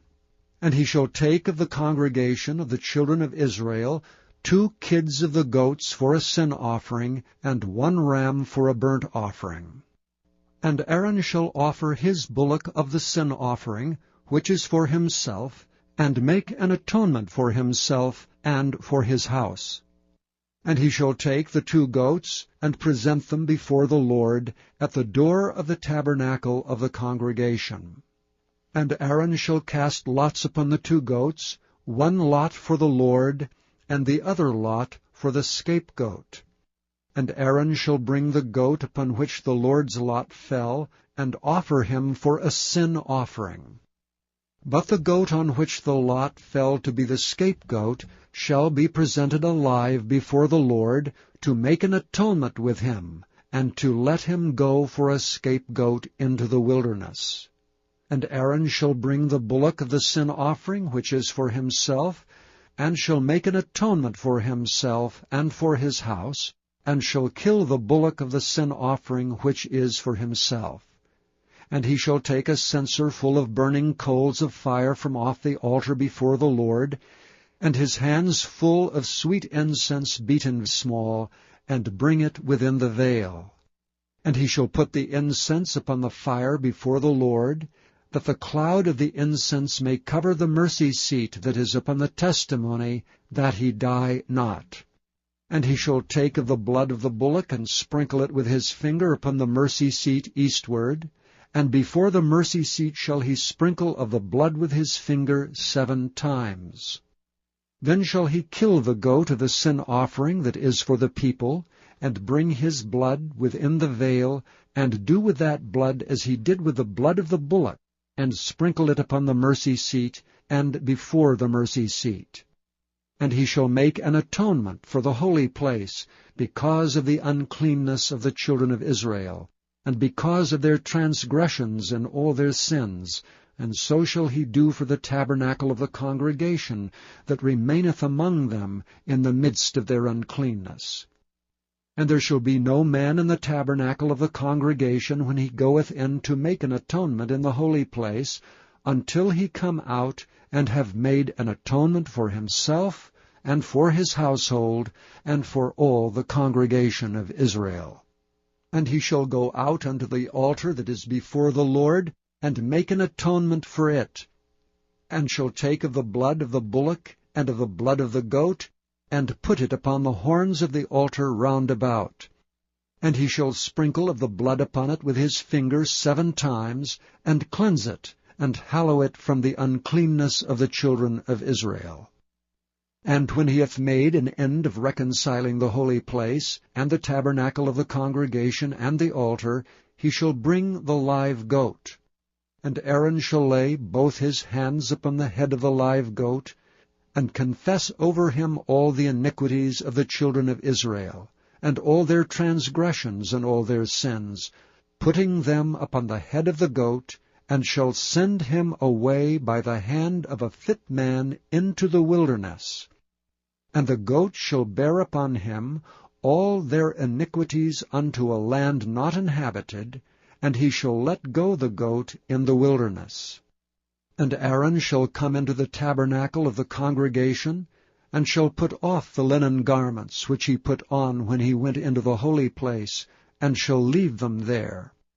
And he shall wash his flesh with water in the holy place, and put on his garments, and come forth, and offer his burnt offering and the burnt offering of the people, and make an atonement for himself and for the people. And the fat of the sin offering shall he burn upon the altar. And he that let go the goat for the scapegoat shall wash his clothes, and bathe his flesh in water, and afterward come into the camp. And the bullock for the sin offering, and the goat for the sin offering whose blood was brought in to make atonement for the holy place, shall one carry forth without the camp, and they shall burn in the fire their skins and their flesh and their dung. And he that burneth them shall wash his clothes, and bathe his flesh in water, and afterward he shall come into the camp. And this shall be a statute forever unto you, that in the 7th month, on the 10th day of the month, ye shall afflict your souls, and do no work at all, whether it be one of your own country, or a stranger that sojourneth among you. For on that day shall the priest make an atonement for you, to cleanse you, that ye may be clean from all your sins before the Lord. It shall be a Sabbath of rest unto you, and ye shall afflict your souls by a statute forever. And the priest, whom he shall anoint, and whom he shall consecrate to minister in the priest's office in his father's stead, shall make the atonement, and shall put on linen clothes, even the holy garments. And he shall make an atonement for the holy sanctuary, and he shall make an atonement for the tabernacle of the congregation, and for the altar, and he shall make an atonement for the priests, and for all the people of the congregation. And this shall be an everlasting statute unto you, to make an atonement for the children of Israel and all their sins once a year. And he did as the Lord commanded Moses. Chapter 17.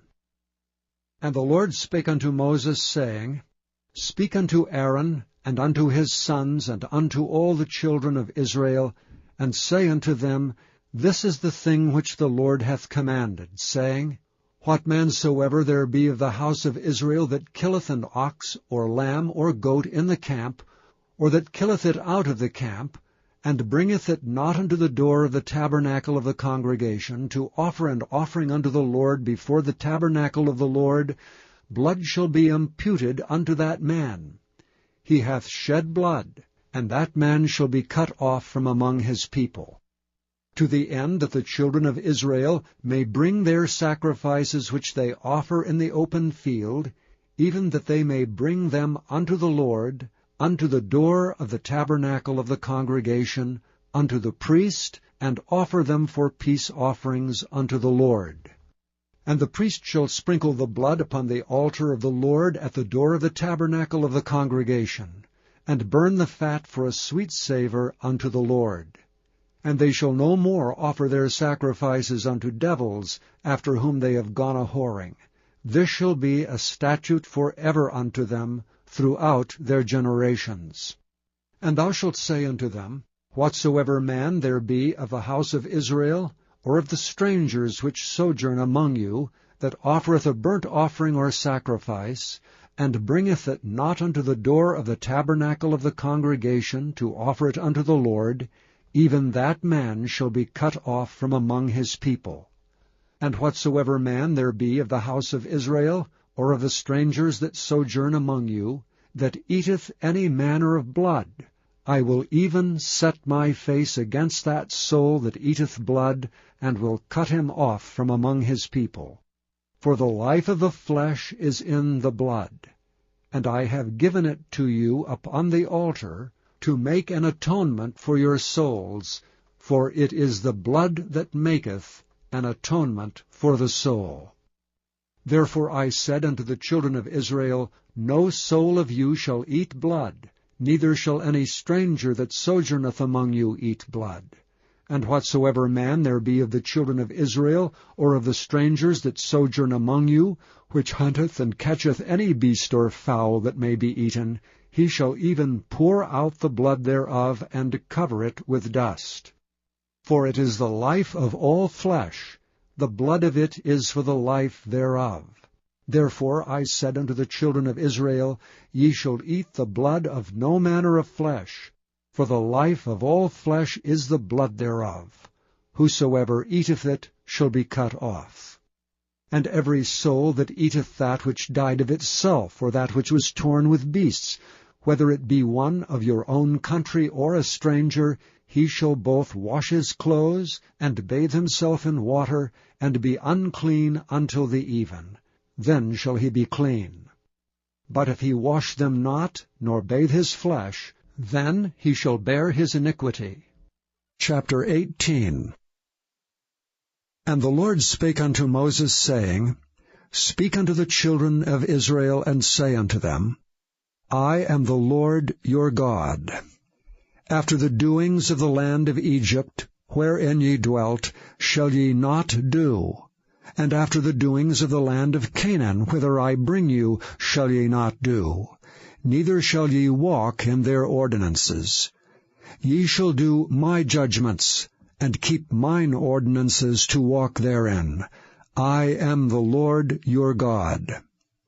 Ye shall therefore keep my statutes and my judgments, which if a man do, he shall live in them. I am the Lord. None of you shall approach to any that is near of kin to him, to uncover their nakedness. I am the Lord. The nakedness of thy father, or the nakedness of thy mother, shalt thou not uncover. She is thy mother, thou shalt not uncover her nakedness. The nakedness of thy father's wife shalt thou not uncover, it is thy father's nakedness. The nakedness of thy sister, the daughter of thy father, or daughter of thy mother, whether she be born at home or born abroad, even their nakedness thou shalt not uncover.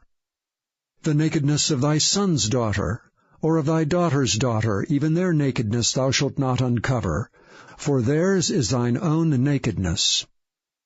The nakedness of thy father's wife's daughter, begotten of thy father, she is thy sister, thou shalt not uncover her nakedness. Thou shalt not uncover the nakedness of thy father's sister. She is thy father's near kinswoman. Thou shalt not uncover the nakedness of thy mother's sister, for she is thy mother's near kinswoman. Thou shalt not uncover the nakedness of thy father's brother. Thou shalt not approach to his wife. She is thine aunt. Thou shalt not uncover the nakedness of thy daughter-in-law. She is thy son's wife. Thou shalt not uncover her nakedness. Thou shalt not uncover the nakedness of thy brother's wife. It is thy brother's nakedness. Thou shalt not uncover the nakedness of a woman and her daughter. Neither shalt thou take her son's daughter or her daughter's daughter to uncover her nakedness, for they are her near kinswomen. It is wickedness. Neither shalt thou take a wife to her sister to vex her, to uncover her nakedness beside the other in her lifetime. Also thou shalt not approach unto a woman to uncover her nakedness, as long as she is put apart for her uncleanness. Moreover, thou shalt not lie carnally with thy neighbor's wife, to defile thyself with her. And thou shalt not let any of thy seed pass through the fire to Molech, neither shalt thou profane the name of thy God. I am the Lord. Thou shalt not lie with mankind, as with womankind. It is abomination. Neither shalt thou lie with any beast to defile thyself therewith. Neither shall any woman stand before a beast to lie down thereto. It is confusion. Defile not ye yourselves in any of these things, for in all these the nations are defiled which I cast out before you, and the land is defiled. Therefore I do visit the iniquity thereof upon it, and the land itself vomiteth out her inhabitants. Ye shall therefore keep my statutes and my judgments, and shall not commit any of these abominations, neither any of your own nation, nor any stranger that sojourneth among you. For all these abominations have the men of the land done, which were before you, and the land is defiled. That the land spew not you out also when ye defile it, as it spewed out the nations that were before you. For whosoever shall commit any of these abominations, even the souls that commit them shall be cut off from among their people. Therefore shall ye keep mine ordinance, that ye commit not any one of these abominable customs, which were committed before you, and that ye defile not yourselves therein. I am the Lord your God. Chapter 19. And the Lord spake unto Moses, saying, Speak unto all the congregation of the children of Israel, and say unto them, Ye shall be holy, for I, the Lord your God, am holy. Ye shall fear every man his mother and his father, and keep my Sabbaths. I am the Lord your God. Turn ye not unto idols, nor make to yourselves molten gods. I am the Lord your God. And if ye offer a sacrifice of peace offerings unto the Lord, ye shall offer it at your own will. It shall be eaten the same day ye offer it, and on the morrow, if aught remain until the third day, it shall be burnt in the fire. And if it be eaten at all on the third day, it is abominable. It shall not be accepted. Therefore every one that eateth it shall bear his iniquity, because he hath profaned the hallowed thing of the Lord, and that soul shall be cut off from among his people. And when ye reap the harvest of your land, thou shalt not wholly reap the corners of thy field, neither shalt thou gather the gleanings of thy harvest. And thou shalt not glean thy vineyard, neither shalt thou gather every grape of thy vineyard. Thou shalt leave them for the poor and stranger. I am the Lord your God. Ye shall not steal, neither deal falsely, neither lie one to another. And ye shall not swear by my name falsely, neither shalt thou profane the name of thy God. I am the Lord. Thou shalt not defraud thy neighbor, neither rob him. The wages of him that is hired shall not abide with thee all night until the morning. Thou shalt not curse the deaf, nor put a stumbling block before the blind, but shalt fear the Lord thy God. I am the Lord. Ye shall do no unrighteousness in judgment. Thou shalt not respect the person of the poor, nor honor the person of the mighty, but in righteousness shalt thou judge thy neighbor. Thou shalt not go up and down as a talebearer among thy people, neither shalt thou stand against the blood of thy neighbor. I am the Lord. Thou shalt not hate thy brother in thine heart. Thou shalt in any wise rebuke thy neighbor, and not suffer sin upon him. Thou shalt not avenge nor bear any grudge against the children of thy people, but thou shalt love thy neighbor as thyself. I am the Lord. Ye shall keep my statutes. Thou shalt not let thy cattle gender with a diverse kind. Thou shalt not sow thy field with mingled seed. Neither shall a garment mingled of linen and woolen come upon thee. And whosoever lieth carnally with a woman, that is a bondmaid betrothed to an husband, and not at all redeemed, nor freedom given her, she shall be scourged. They shall not be put to death, because she was not free. And he shall bring his trespass offering unto the Lord, unto the door of the tabernacle of the congregation, even a ram for a trespass offering. And the priest shall make an atonement for him with the ram of the trespass offering before the Lord for his sin which he hath done, and the sin which he hath done shall be forgiven him. And when ye shall come into the land, and shall have planted all manner of trees for food, then ye shall count the fruit thereof as uncircumcised. 3 years shall it be as uncircumcised unto you. It shall not be eaten of. But in the 4th year all the fruit thereof shall be holy to praise the Lord withal. And in the 5th year shall ye eat of the fruit thereof, that it may yield unto you the increase thereof. I am the Lord your God. Ye shall not eat anything with blood, neither shall ye use enchantment, nor observe times. Ye shall not round the corners of your heads, neither shalt thou mar the corners of thy beard. Ye shall not make any cuttings in your flesh for the dead, nor print any marks upon you. I am the Lord. Do not prostitute thy daughter to cause her to be a whore, lest the land fall to whoredom, and the land become full of wickedness. Ye shall keep my Sabbaths, and reverence my sanctuary. I am the Lord. Regard not them that have familiar spirits, neither seek after wizards to be defiled by them. I am the Lord your God.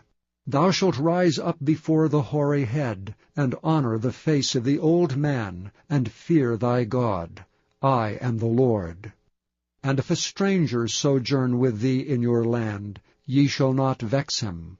But the stranger that dwelleth with you shall be unto you as one born among you, and thou shalt love him as thyself. For ye were strangers in the land of Egypt. I am the Lord your God. Ye shall do no unrighteousness in judgment, in meter yard, in weight, or in measure. Just balances, just weights, a just ephah, and a just hin shall ye have. I am the Lord your God, which brought you out of the land of Egypt. Therefore shall ye observe all my statutes, and all my judgments, and do them. I am the Lord. Chapter 20.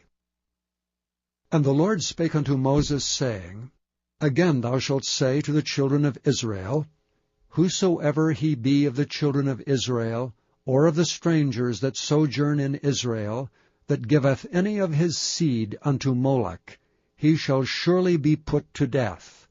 The people of the land shall stone him with stones. And I will set my face against that man, and will cut him off from among his people, because he hath given of his seed unto Moloch to defile my sanctuary, and to profane my holy name. And if the people of the land do any ways hide their eyes from the man, when he giveth of his seed unto Moloch, and kill him not, then I will set my face against that man, and against his family, and will cut him off, and all that go a-whoring after him, to commit whoredom with Moloch, from among their people. And the soul that turneth after such as have familiar spirits, and after wizards, to go a-whoring after them, I will even set my face against that soul, and will cut him off from among his people. Sanctify yourselves therefore, and be ye holy, for I am the Lord your God. And ye shall keep my statutes, and do them. I am the Lord which sanctify you. For every one that curseth his father or his mother shall be surely put to death. He hath cursed his father or his mother, his blood shall be upon him. And the man that committeth adultery with another man's wife, even he that committeth adultery with his neighbour's wife, the adulterer and the adulteress shall surely be put to death. And the man that lieth with his father's wife hath uncovered his father's nakedness. Both of them shall surely be put to death. Their blood shall be upon them.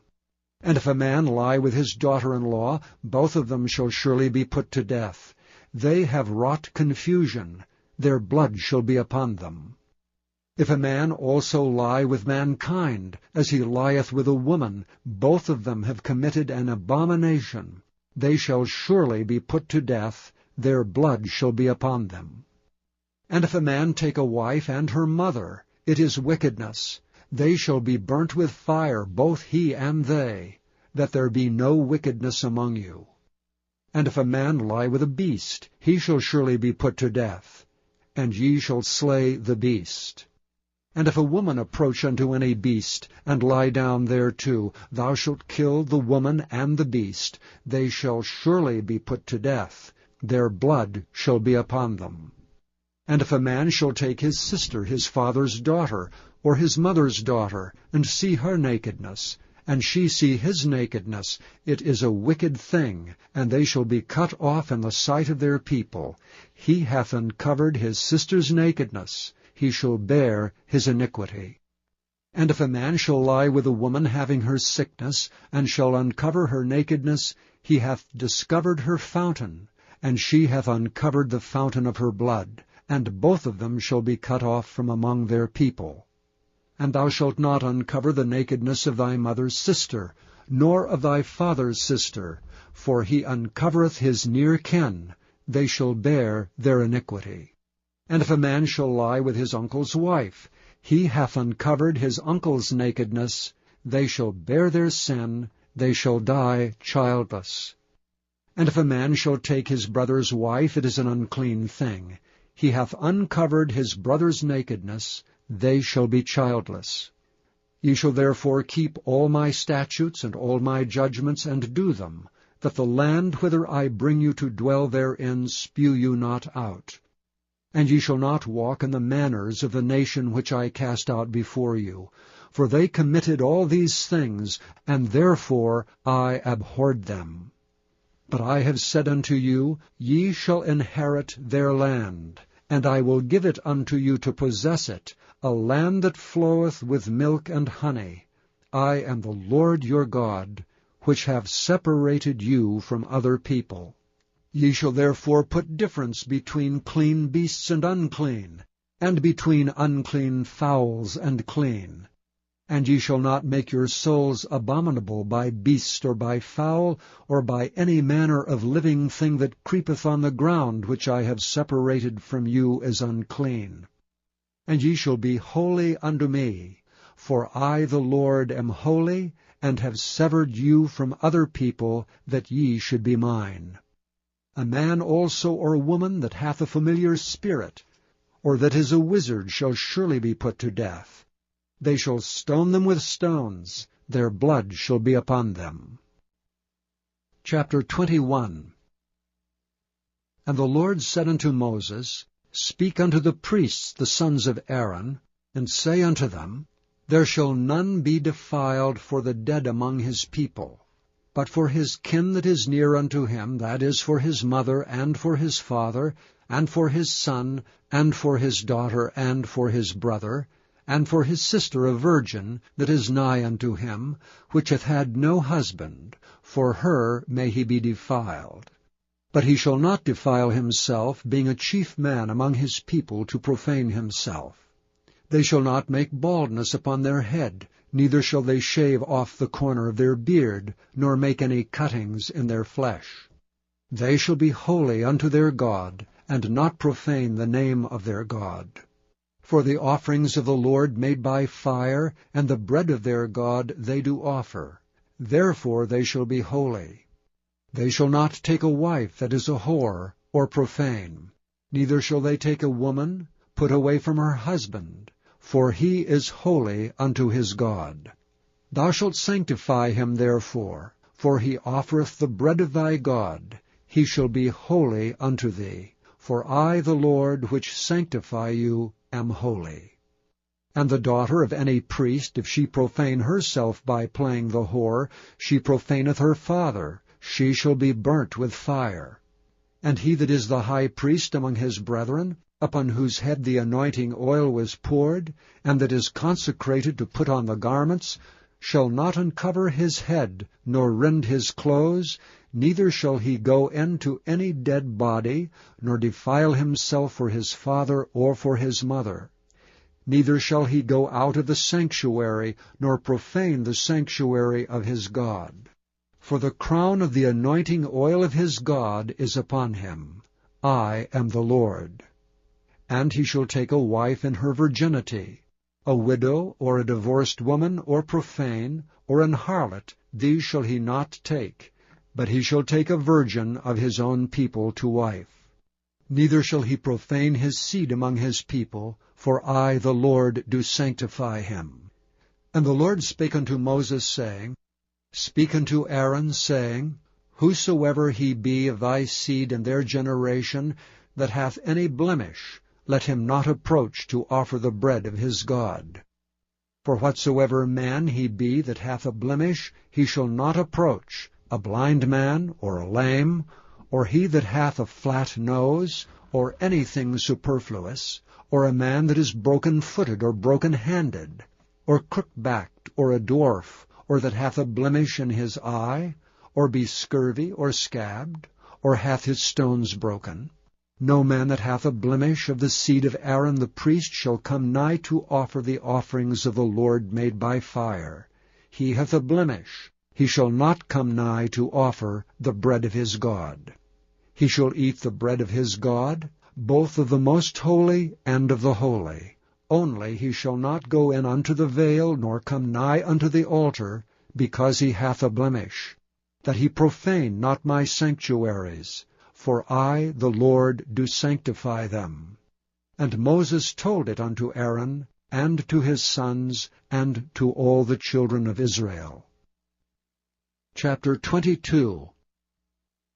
And the Lord spake unto Moses, saying, Speak unto Aaron and to his sons, that they separate themselves from the holy things of the children of Israel, and that they profane not my holy name and those things which they hallow unto me. I am the Lord. Say unto them, Whosoever he be of all your seed among your generations, that goeth unto the holy things which the children of Israel hallow unto the Lord, having his uncleanness upon him, that soul shall be cut off from my presence. I am the Lord. What man soever of the seed of Aaron is a leper, or hath a running issue, he shall not eat of the holy things until he be clean. And whoso toucheth anything that is unclean by the dead, or a man whose seed goeth from him, or whosoever toucheth any creeping thing whereby he may be made unclean, or a man of whom he may take uncleanness, whatsoever uncleanness he hath, the soul which hath touched any such shall be unclean until even, and shall not eat of the holy things, unless he wash his flesh with water. And when the sun is down, he shall be clean, and shall afterward eat of the holy things, because it is his food. That which dieth of itself, or is torn with beast, he shall not eat to defile himself therewith. I am the Lord. They shall therefore keep mine ordinance, lest they bear sin for it, and die therefore if they profane it. I, the Lord, do sanctify them. There shall no stranger eat of the holy thing. A sojourner of the priest, or an hired servant, shall not eat of the holy thing. But if the priest buy any soul with his money, he shall eat of it. And he that is born in his house, they shall eat of his meat. If the priest's daughter also be married unto a stranger, she may not eat of an offering of the holy things. But if the priest's daughter be a widow, or divorced, and have no child, and is returned unto her father's house as in her youth, she shall eat of her father's meat. But there shall no stranger eat thereof. And if a man eat of the holy thing unwittingly, then he shall put the 5th part thereof unto it, and shall give it unto the priest with the holy thing. And they shall not profane the holy things of the children of Israel, which they offer unto the Lord, or suffer them to bear the iniquity of trespass when they eat their holy things, for I, the Lord, do sanctify them.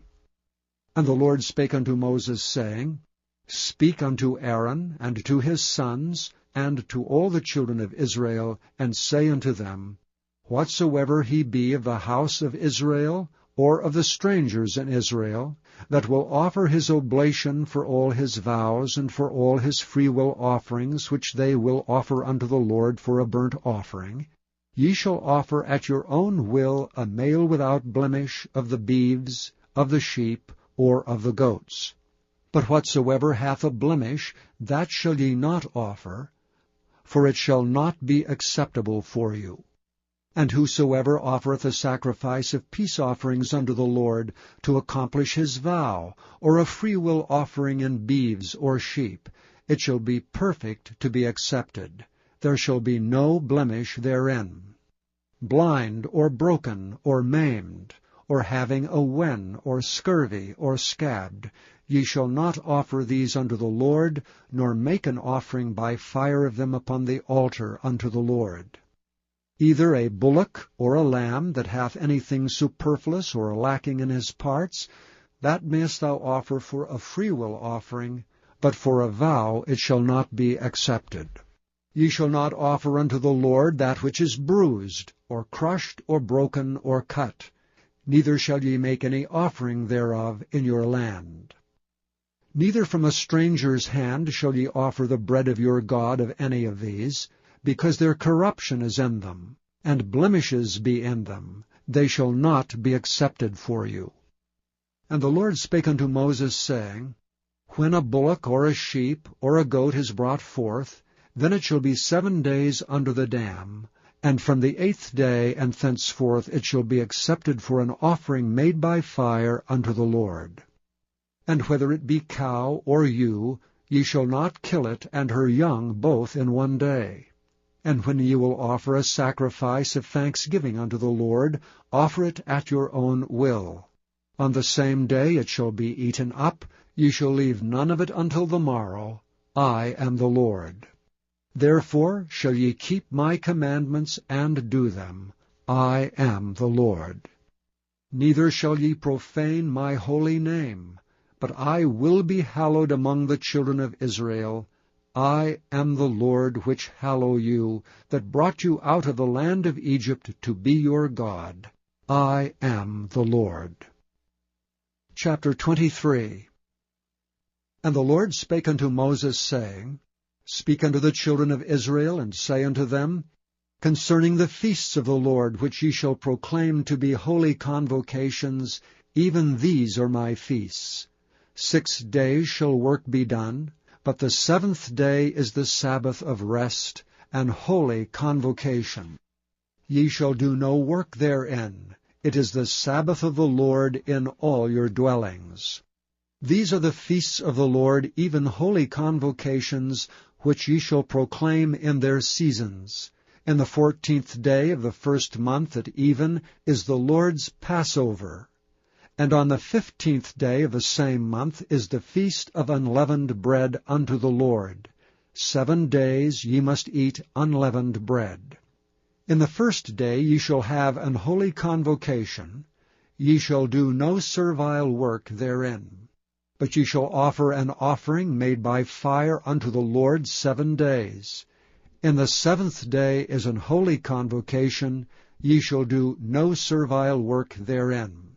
And the Lord spake unto Moses, saying, Speak unto the children of Israel, and say unto them, When ye be come into the land which I give unto you, and shall reap the harvest thereof, then ye shall bring a sheaf of the firstfruits of your harvest unto the priest. and he shall wave the sheaf before the Lord, to be accepted for you. On the morrow after the Sabbath the priest shall wave it. And ye shall offer that day, when ye wave the sheaf, an he lamb without blemish of the first year for a burnt offering unto the Lord. And the meat offering thereof shall be 2/10 deals of fine flour mingled with oil, and offering made by fire unto the Lord for a sweet savour. And the drink offering thereof shall be of wine, the 4th part of an hin. And ye shall eat neither bread, nor parched corn, nor green ears, until the selfsame day that ye have brought an offering unto your God.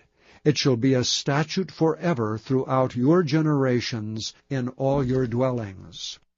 And ye shall count unto you from the morrow after the Sabbath, from the day that ye brought the sheaf of the wave offering, 7 Sabbaths shall be complete. Even unto the morrow after the 7th Sabbath shall ye number 50 days, and ye shall offer a new meat offering unto the Lord. Ye shall bring out of your habitations 2 wave loaves of 2/10 deals. They shall be of fine flour. They shall be baken with leaven. They are the firstfruits unto the Lord. And ye shall offer with the bread 7 lambs without blemish of the first year, and 1 young bullock, and 2 rams. They shall be for a burnt offering unto the Lord, with their meat offering and their drink offerings, even an offering made by fire of sweet savour unto the Lord. Then ye shall sacrifice 1 kid of the goats for a sin offering, and 2 lambs of the first year for a sacrifice of peace offerings. And the priest shall wave them with the bread of the firstfruits for a wave offering before the Lord, with the 2 lambs. They shall be holy to the Lord for the priest. And ye shall proclaim on the selfsame day, that it may be an holy convocation unto you. Ye shall do no servile work therein. It shall be a statute forever in all your dwellings throughout your generations. And when ye reap the harvest of your land, thou shalt not make clean riddance of the corners of thy field when thou reapest, neither shalt thou gather any gleaning of thy harvest. Thou shalt leave them unto the poor and to the stranger. I am the Lord your God. And the Lord spake unto Moses, saying, Speak unto the children of Israel, saying, In the 7th month, in the 1st day of the month, shall ye have a Sabbath, a memorial of blowing of trumpets, and holy convocation. Ye shall do no servile work therein, but ye shall offer an offering made by fire unto the Lord. And the Lord spake unto Moses, saying, Also on the 10th day of this 7th month there shall be a day of atonement. It shall be an holy convocation unto you, and ye shall afflict your souls, and offer an offering made by fire unto the Lord. And ye shall do no work in that same day, for it is a day of atonement, to make an atonement for you before the Lord your God. For whatsoever soul it be that shall not be afflicted in that same day, he shall be cut off from among his people. And whatsoever soul it be that doeth any work in that same day, the same soul will I destroy from among his people. Ye shall do no manner of work. It shall be a statute forever throughout your generations in all your dwellings. It shall be unto you a Sabbath of rest, and ye shall afflict your souls. In the 9th day of the month at even, from even unto even, shall ye celebrate your Sabbath. And the Lord spake unto Moses, saying, Speak unto the children of Israel, saying, The 15th day of this 7th month shall be the Feast of Tabernacles for 7 days unto the Lord.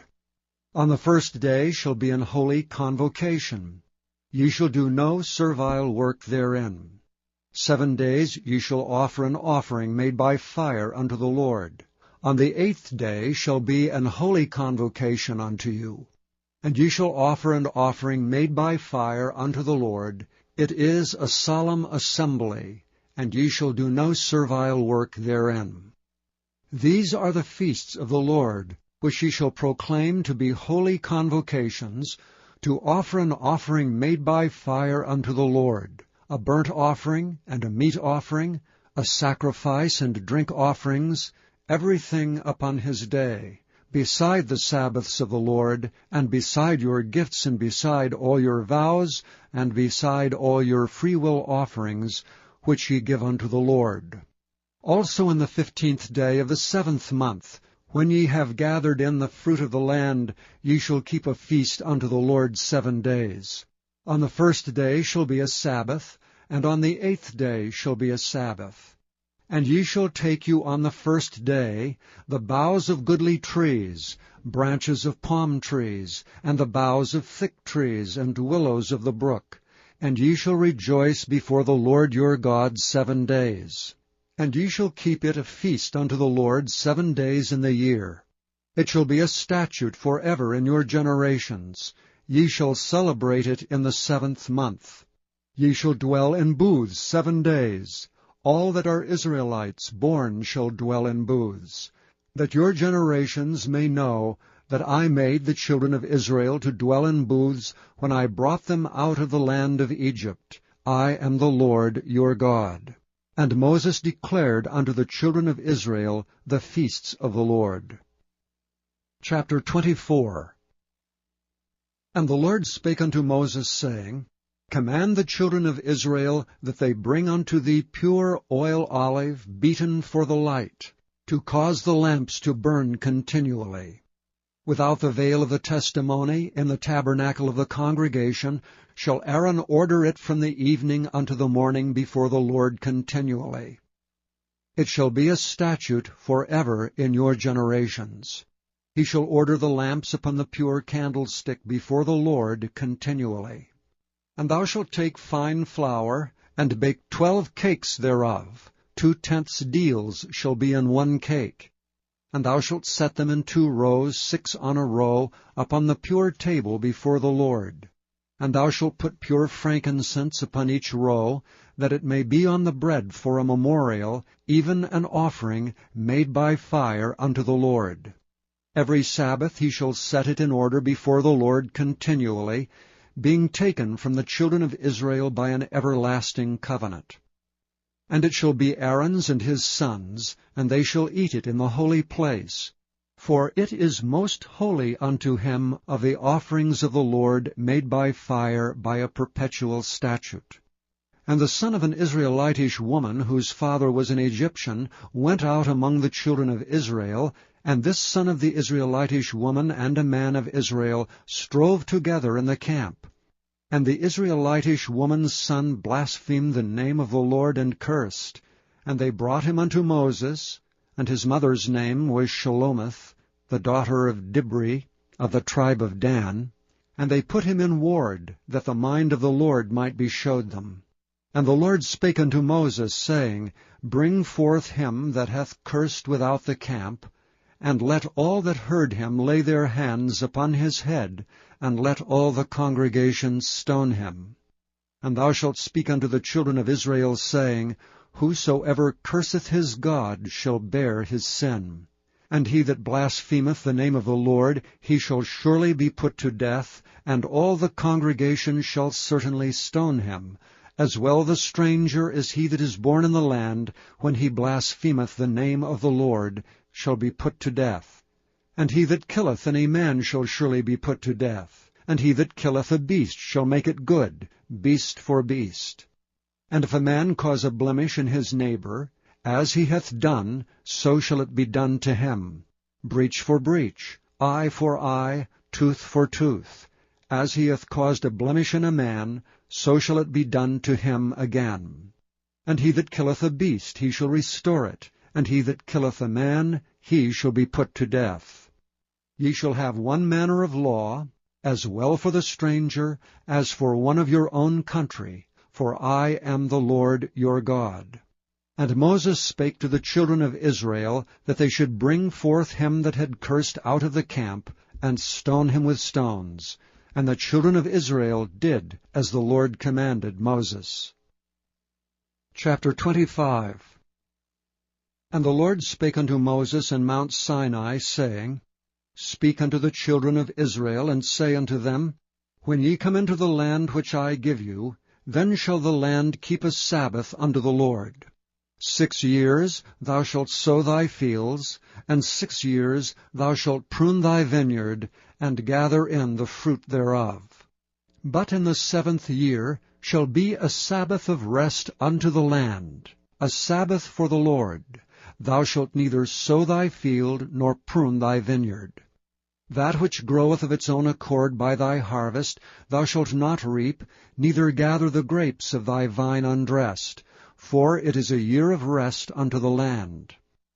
And the Sabbath of the land shall be meat for you, for thee, and for thy servant, and for thy maid, and for thy hired servant, and for thy stranger that sojourneth with thee, and for thy cattle, and for the beasts that are in thy land, shall all the increase thereof be meat. And thou shalt number 7 Sabbaths of years unto thee, 7 times 7 years. And the space of the 7 Sabbaths of years shall be unto thee 49 years. Then shalt thou cause the trumpet of the Jubilee to sound on the 10th day of the 7th month. In the day of atonement shall ye make the trumpet sound throughout all your land. And ye shall hallow the 50th year, and proclaim liberty throughout all the land unto all the inhabitants thereof. It shall be a jubilee unto you, and ye shall return every man unto his possession, and ye shall return every man unto his family. A jubilee shall that 50th year be unto you. Ye shall not sow, neither reap that which groweth of itself in it, nor gather the grapes in it of thy vine undressed. For it is the jubilee, it shall be holy unto you. Ye shall eat the increase thereof out of the field. In the year of this jubilee ye shall return every man unto his possession. And if thou sell aught unto thy neighbor, or buyest aught of thy neighbor's hand, ye shall not oppress one another. According to the number of years after the jubilee thou shalt buy of thy neighbor, and according unto the number of years of the fruits he shall sell unto thee. According to the multitude of years thou shalt increase the price thereof, and according to the fewness of the years thou shalt diminish the price of it. For according to the number of the years of the fruits doth he sell unto thee. Ye shall not therefore oppress one another, but thou shalt fear thy God, for I am the Lord your God. Wherefore ye shall do my statutes, and keep my judgments, and do them. And ye shall dwell in the land in safety. And the land shall yield her fruit, and ye shall eat your fill, and dwell therein in safety. And if ye shall say, What shall we eat the 7th year? Behold, we shall not sow, nor gather in our increase. Then I will command my blessing upon you in the 6th year, and it shall bring forth fruit for 3 years. And ye shall sow the 8th year, and eat yet of the old fruit until the 9th year. Until her fruits come in ye shall eat of the old store. The land shall not be sold forever, for the land is mine. For ye are strangers and sojourners with me. And in all the land of your possession ye shall grant a redemption for the land. If thy brother be waxen poor, and hath sold away some of his possession, and if any of his kin come to redeem it, then shall he redeem that which his brother sold. And if the man have none to redeem it, and himself be able to redeem it, then let him count the years of the sale thereof, and restore the overplus unto the man to whom he sold it, that he may return unto his possession. But if he be not able to restore it to him, then that which is sold shall remain in the hand of him that hath bought it until the year of Jubilee, and in the Jubilee it shall go out, and he shall return unto his possession. And if a man sell a dwelling house in a walled city, then he may redeem it within a whole year after it is sold. Within a full year may he redeem it. And if it be not redeemed within the space of a full year, then the house that is in the walled city shall be established forever to him that bought it throughout his generations. It shall not go out in the Jubilee. But the houses of the villages which have no wall round about them shall be counted as the fields of the country. They may be redeemed, and they shall go out in the Jubilee. Notwithstanding, the cities of the Levites, and the houses of the cities of their possession may the Levites redeem at any time. And if a man purchase of the Levites, then the house that was sold, and the city of his possession, shall go out in the year of Jubilee. For the houses of the cities of the Levites are their possession among the children of Israel. But the field of the suburbs of their cities may not be sold, for it is their perpetual possession. And if thy brother be waxen poor, and fallen in decay with thee, then thou shalt relieve him, yea, though he be a stranger or a sojourner, that he may live with thee. Take thou no usury of him, or increase, but fear thy God, that thy brother may live with thee. Thou shalt not give him thy money upon usury, nor lend him thy victuals for increase. I am the Lord your God, which brought you forth out of the land of Egypt, to give you the land of Canaan, and to be your God. And if thy brother that dwelleth by thee be waxen poor, and be sold unto thee, thou shalt not compel him to serve as a bondservant, but as an hired servant, and as a sojourner, he shall be with thee, and shall serve thee unto the year of Jubilee.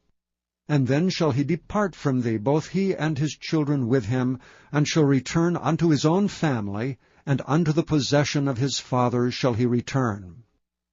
For they are my servants which I brought forth out of the land of Egypt. They shall not be sold as bondmen. Thou shalt not rule over him with rigor, but shalt fear thy God. Both thy bondmen and thy bondmaids which thou shalt have shall be of the heathen that are round about you. Of them shall ye buy bondmen and bondmaids. Moreover, of the children of the strangers that do sojourn among you, of them shall ye buy, and of their families that are with you, which they begat in your land, and they shall be your possession. And ye shall take them as an inheritance for your children after you, to inherit them for a possession. They shall be your bondmen forever. But over your brethren, the children of Israel, ye shall not rule one over another with rigor. And if a sojourner or stranger wax rich by thee, and thy brother that dwelleth by him wax poor, and sell himself unto the stranger or sojourner by thee, or to the stock of the stranger's family, after that he is sold he may be redeemed again. One of his brethren may redeem him. Either his uncle or his uncle's son may redeem him, or any that is nigh of kin unto him of his family may redeem him. Or, if he be able, he may redeem himself. And he shall reckon with him that bought him from the year that he was sold to him unto the year of Jubilee. And the price of his sale shall be according unto the number of years, according to the time of an hired servant shall it be with him. If there be yet many years behind, according unto them he shall give again the price of his redemption out of the money that he was bought for. And if there remain but few years unto the year of Jubilee, then he shall count with him, and according unto his years shall he give him again the price of his redemption. And as a yearly hired servant shall he be with him, and the other shall not rule with rigor over him in thy sight. And if he be not redeemed in these years, then he shall go out in the year of Jubilee, both he and his children with him. For unto me the children of Israel are servants. They are my servants, whom I brought forth out of the land of Egypt. I am the Lord your God. Chapter 26. Ye shall make you no idols nor graven image, neither rear you up a standing image, neither shall ye set up any image of stone in your land to bow down unto it, for I am the Lord your God. Ye shall keep my Sabbaths, and reverence my sanctuary. I am the Lord. If ye walk in my statutes, and keep my commandments, and do them, then I will give you rain in due season, and the land shall yield her increase, and the trees of the field shall yield their fruit.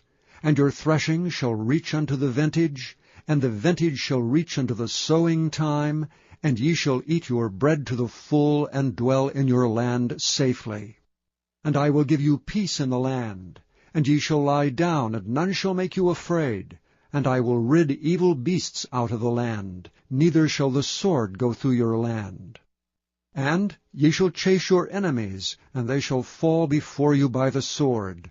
And 5 of you shall chase 100, and 100 of you shall put 10,000 to flight, and your enemies shall fall before you by the sword. For I will have respect unto you, and make you fruitful, and multiply you, and establish my covenant with you. And ye shall eat old store, and bring forth the old because of the new. And I will set my tabernacle among you, and my soul shall not abhor you. And I will walk among you, and will be your God, and ye shall be my people. I am the Lord your God, which brought you forth out of the land of Egypt, that ye should not be their bondmen. And I have broken the bands of your yoke, and made you go upright. But if ye will not hearken unto me, and will not do all these commandments, and if ye shall despise my statutes, or if your soul abhor my judgments, so that ye will not do all my commandments, but that ye break my covenant, I also will do this unto you. I will even appoint over you terror, consumption, and the burning ague, that shall consume the eyes and cause sorrow of heart. And ye shall sow your seed in vain, for your enemies shall eat it. And I will set my face against you, and ye shall be slain before your enemies. They that hate you shall reign over you, and ye shall flee when none pursueth you. And if ye will not yet for all this hearken unto me, then I will punish you 7 times more for your sins. And I will break the pride of your power, and I will make your heaven as iron, and your earth as brass, and your strength shall be spent in vain. For your land shall not yield her increase, neither shall the trees of the land yield their fruits. And if ye walk contrary unto me, and will not hearken unto me, I will bring 7 times more plagues upon you according to your sins. I will also send wild beasts among you, which shall rob you of your children, and destroy your cattle, and to make you few in number. And your highways shall be desolate. And if ye will not be reformed by me by these things, but will walk contrary unto me, then will I also walk contrary unto you, and will punish you yet 7 times for your sins. And I will bring a sword upon you, that shall avenge the quarrel of my covenant. And when ye are gathered together within your cities, I will send the pestilence among you, and ye shall be delivered into the hand of the enemy. And when I have broken the staff of your bread, 10 women shall bake your bread in one oven, and they shall deliver you your bread again by weight, and ye shall eat and not be satisfied. And if ye will not for all this hearken unto me, but walk contrary unto me, then I will walk contrary unto you also in fury. And I, even I, will chastise you 7 times for your sins. And ye shall eat the flesh of your sons, and the flesh of your daughters shall ye eat, and I will destroy your high places, and cut down your images, and cast your carcasses upon the carcasses of your idols, and my soul shall abhor you. And I will make your cities waste, and bring your sanctuaries unto desolation, and I will not smell the savour of your sweet odours. And I will bring the land unto desolation, and your enemies which dwell therein shall be astonished at it. And I will scatter you among the heathen, and will draw out a sword after you, and your land shall be desolate, and your cities waste. Then shall the land enjoy her Sabbaths, as long as it lieth desolate, and ye be in your enemy's land, even then shall the land rest, and enjoy her Sabbaths. As long as it lieth desolate, it shall rest, because it did not rest in your Sabbaths, when ye dwelt upon it. And upon them that are left alive of you I will send a faintness into their hearts in the lands of their enemies, and the sound of a shaken leaf shall chase them, and they shall flee as fleeing from a sword, and they shall fall when none pursueth. And they shall fall one upon another, as it were before a sword, when none pursueth, and ye shall have no power to stand before your enemies. And ye shall perish among the heathen, and the land of your enemies shall eat you up. And they that are left of you shall pine away in their iniquity in your enemies' lands, and also in the iniquities of their fathers shall they pine away with them. If they shall confess their iniquity, and the iniquity of their fathers, with their trespass which they trespassed against me, and that also they have walked contrary unto me, and that I also have walked contrary unto them, and have brought them into the land of their enemies, if then their uncircumcised hearts be humbled, and they then accept of the punishment of their iniquity, then will I remember my covenant with Jacob, and also my covenant with Isaac, and also my covenant with Abraham will I remember, and I will remember the land. The land also shall be left of them, and shall enjoy her Sabbaths while she lieth desolate without them. And they shall accept of their punishment of their iniquity, because they despised my judgments, and because their soul abhorred my statutes. And yet for all that, when they be in the land of their enemies, I will not cast them away, neither will I abhor them, to destroy them utterly, and to break my covenant with them. For I am the Lord their God. But I will for their sakes remember the covenant of their ancestors, whom I brought forth out of the land of Egypt in the sight of the heathen, that I might be their God. I am the Lord. These are the statutes and judgments and laws, which the Lord made between him and the children of Israel in Mount Sinai by the hand of Moses. Chapter 27.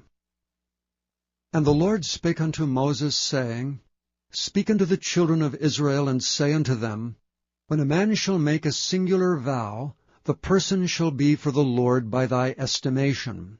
And thy estimation shall be of the male from 20 years old, even unto 60 years old.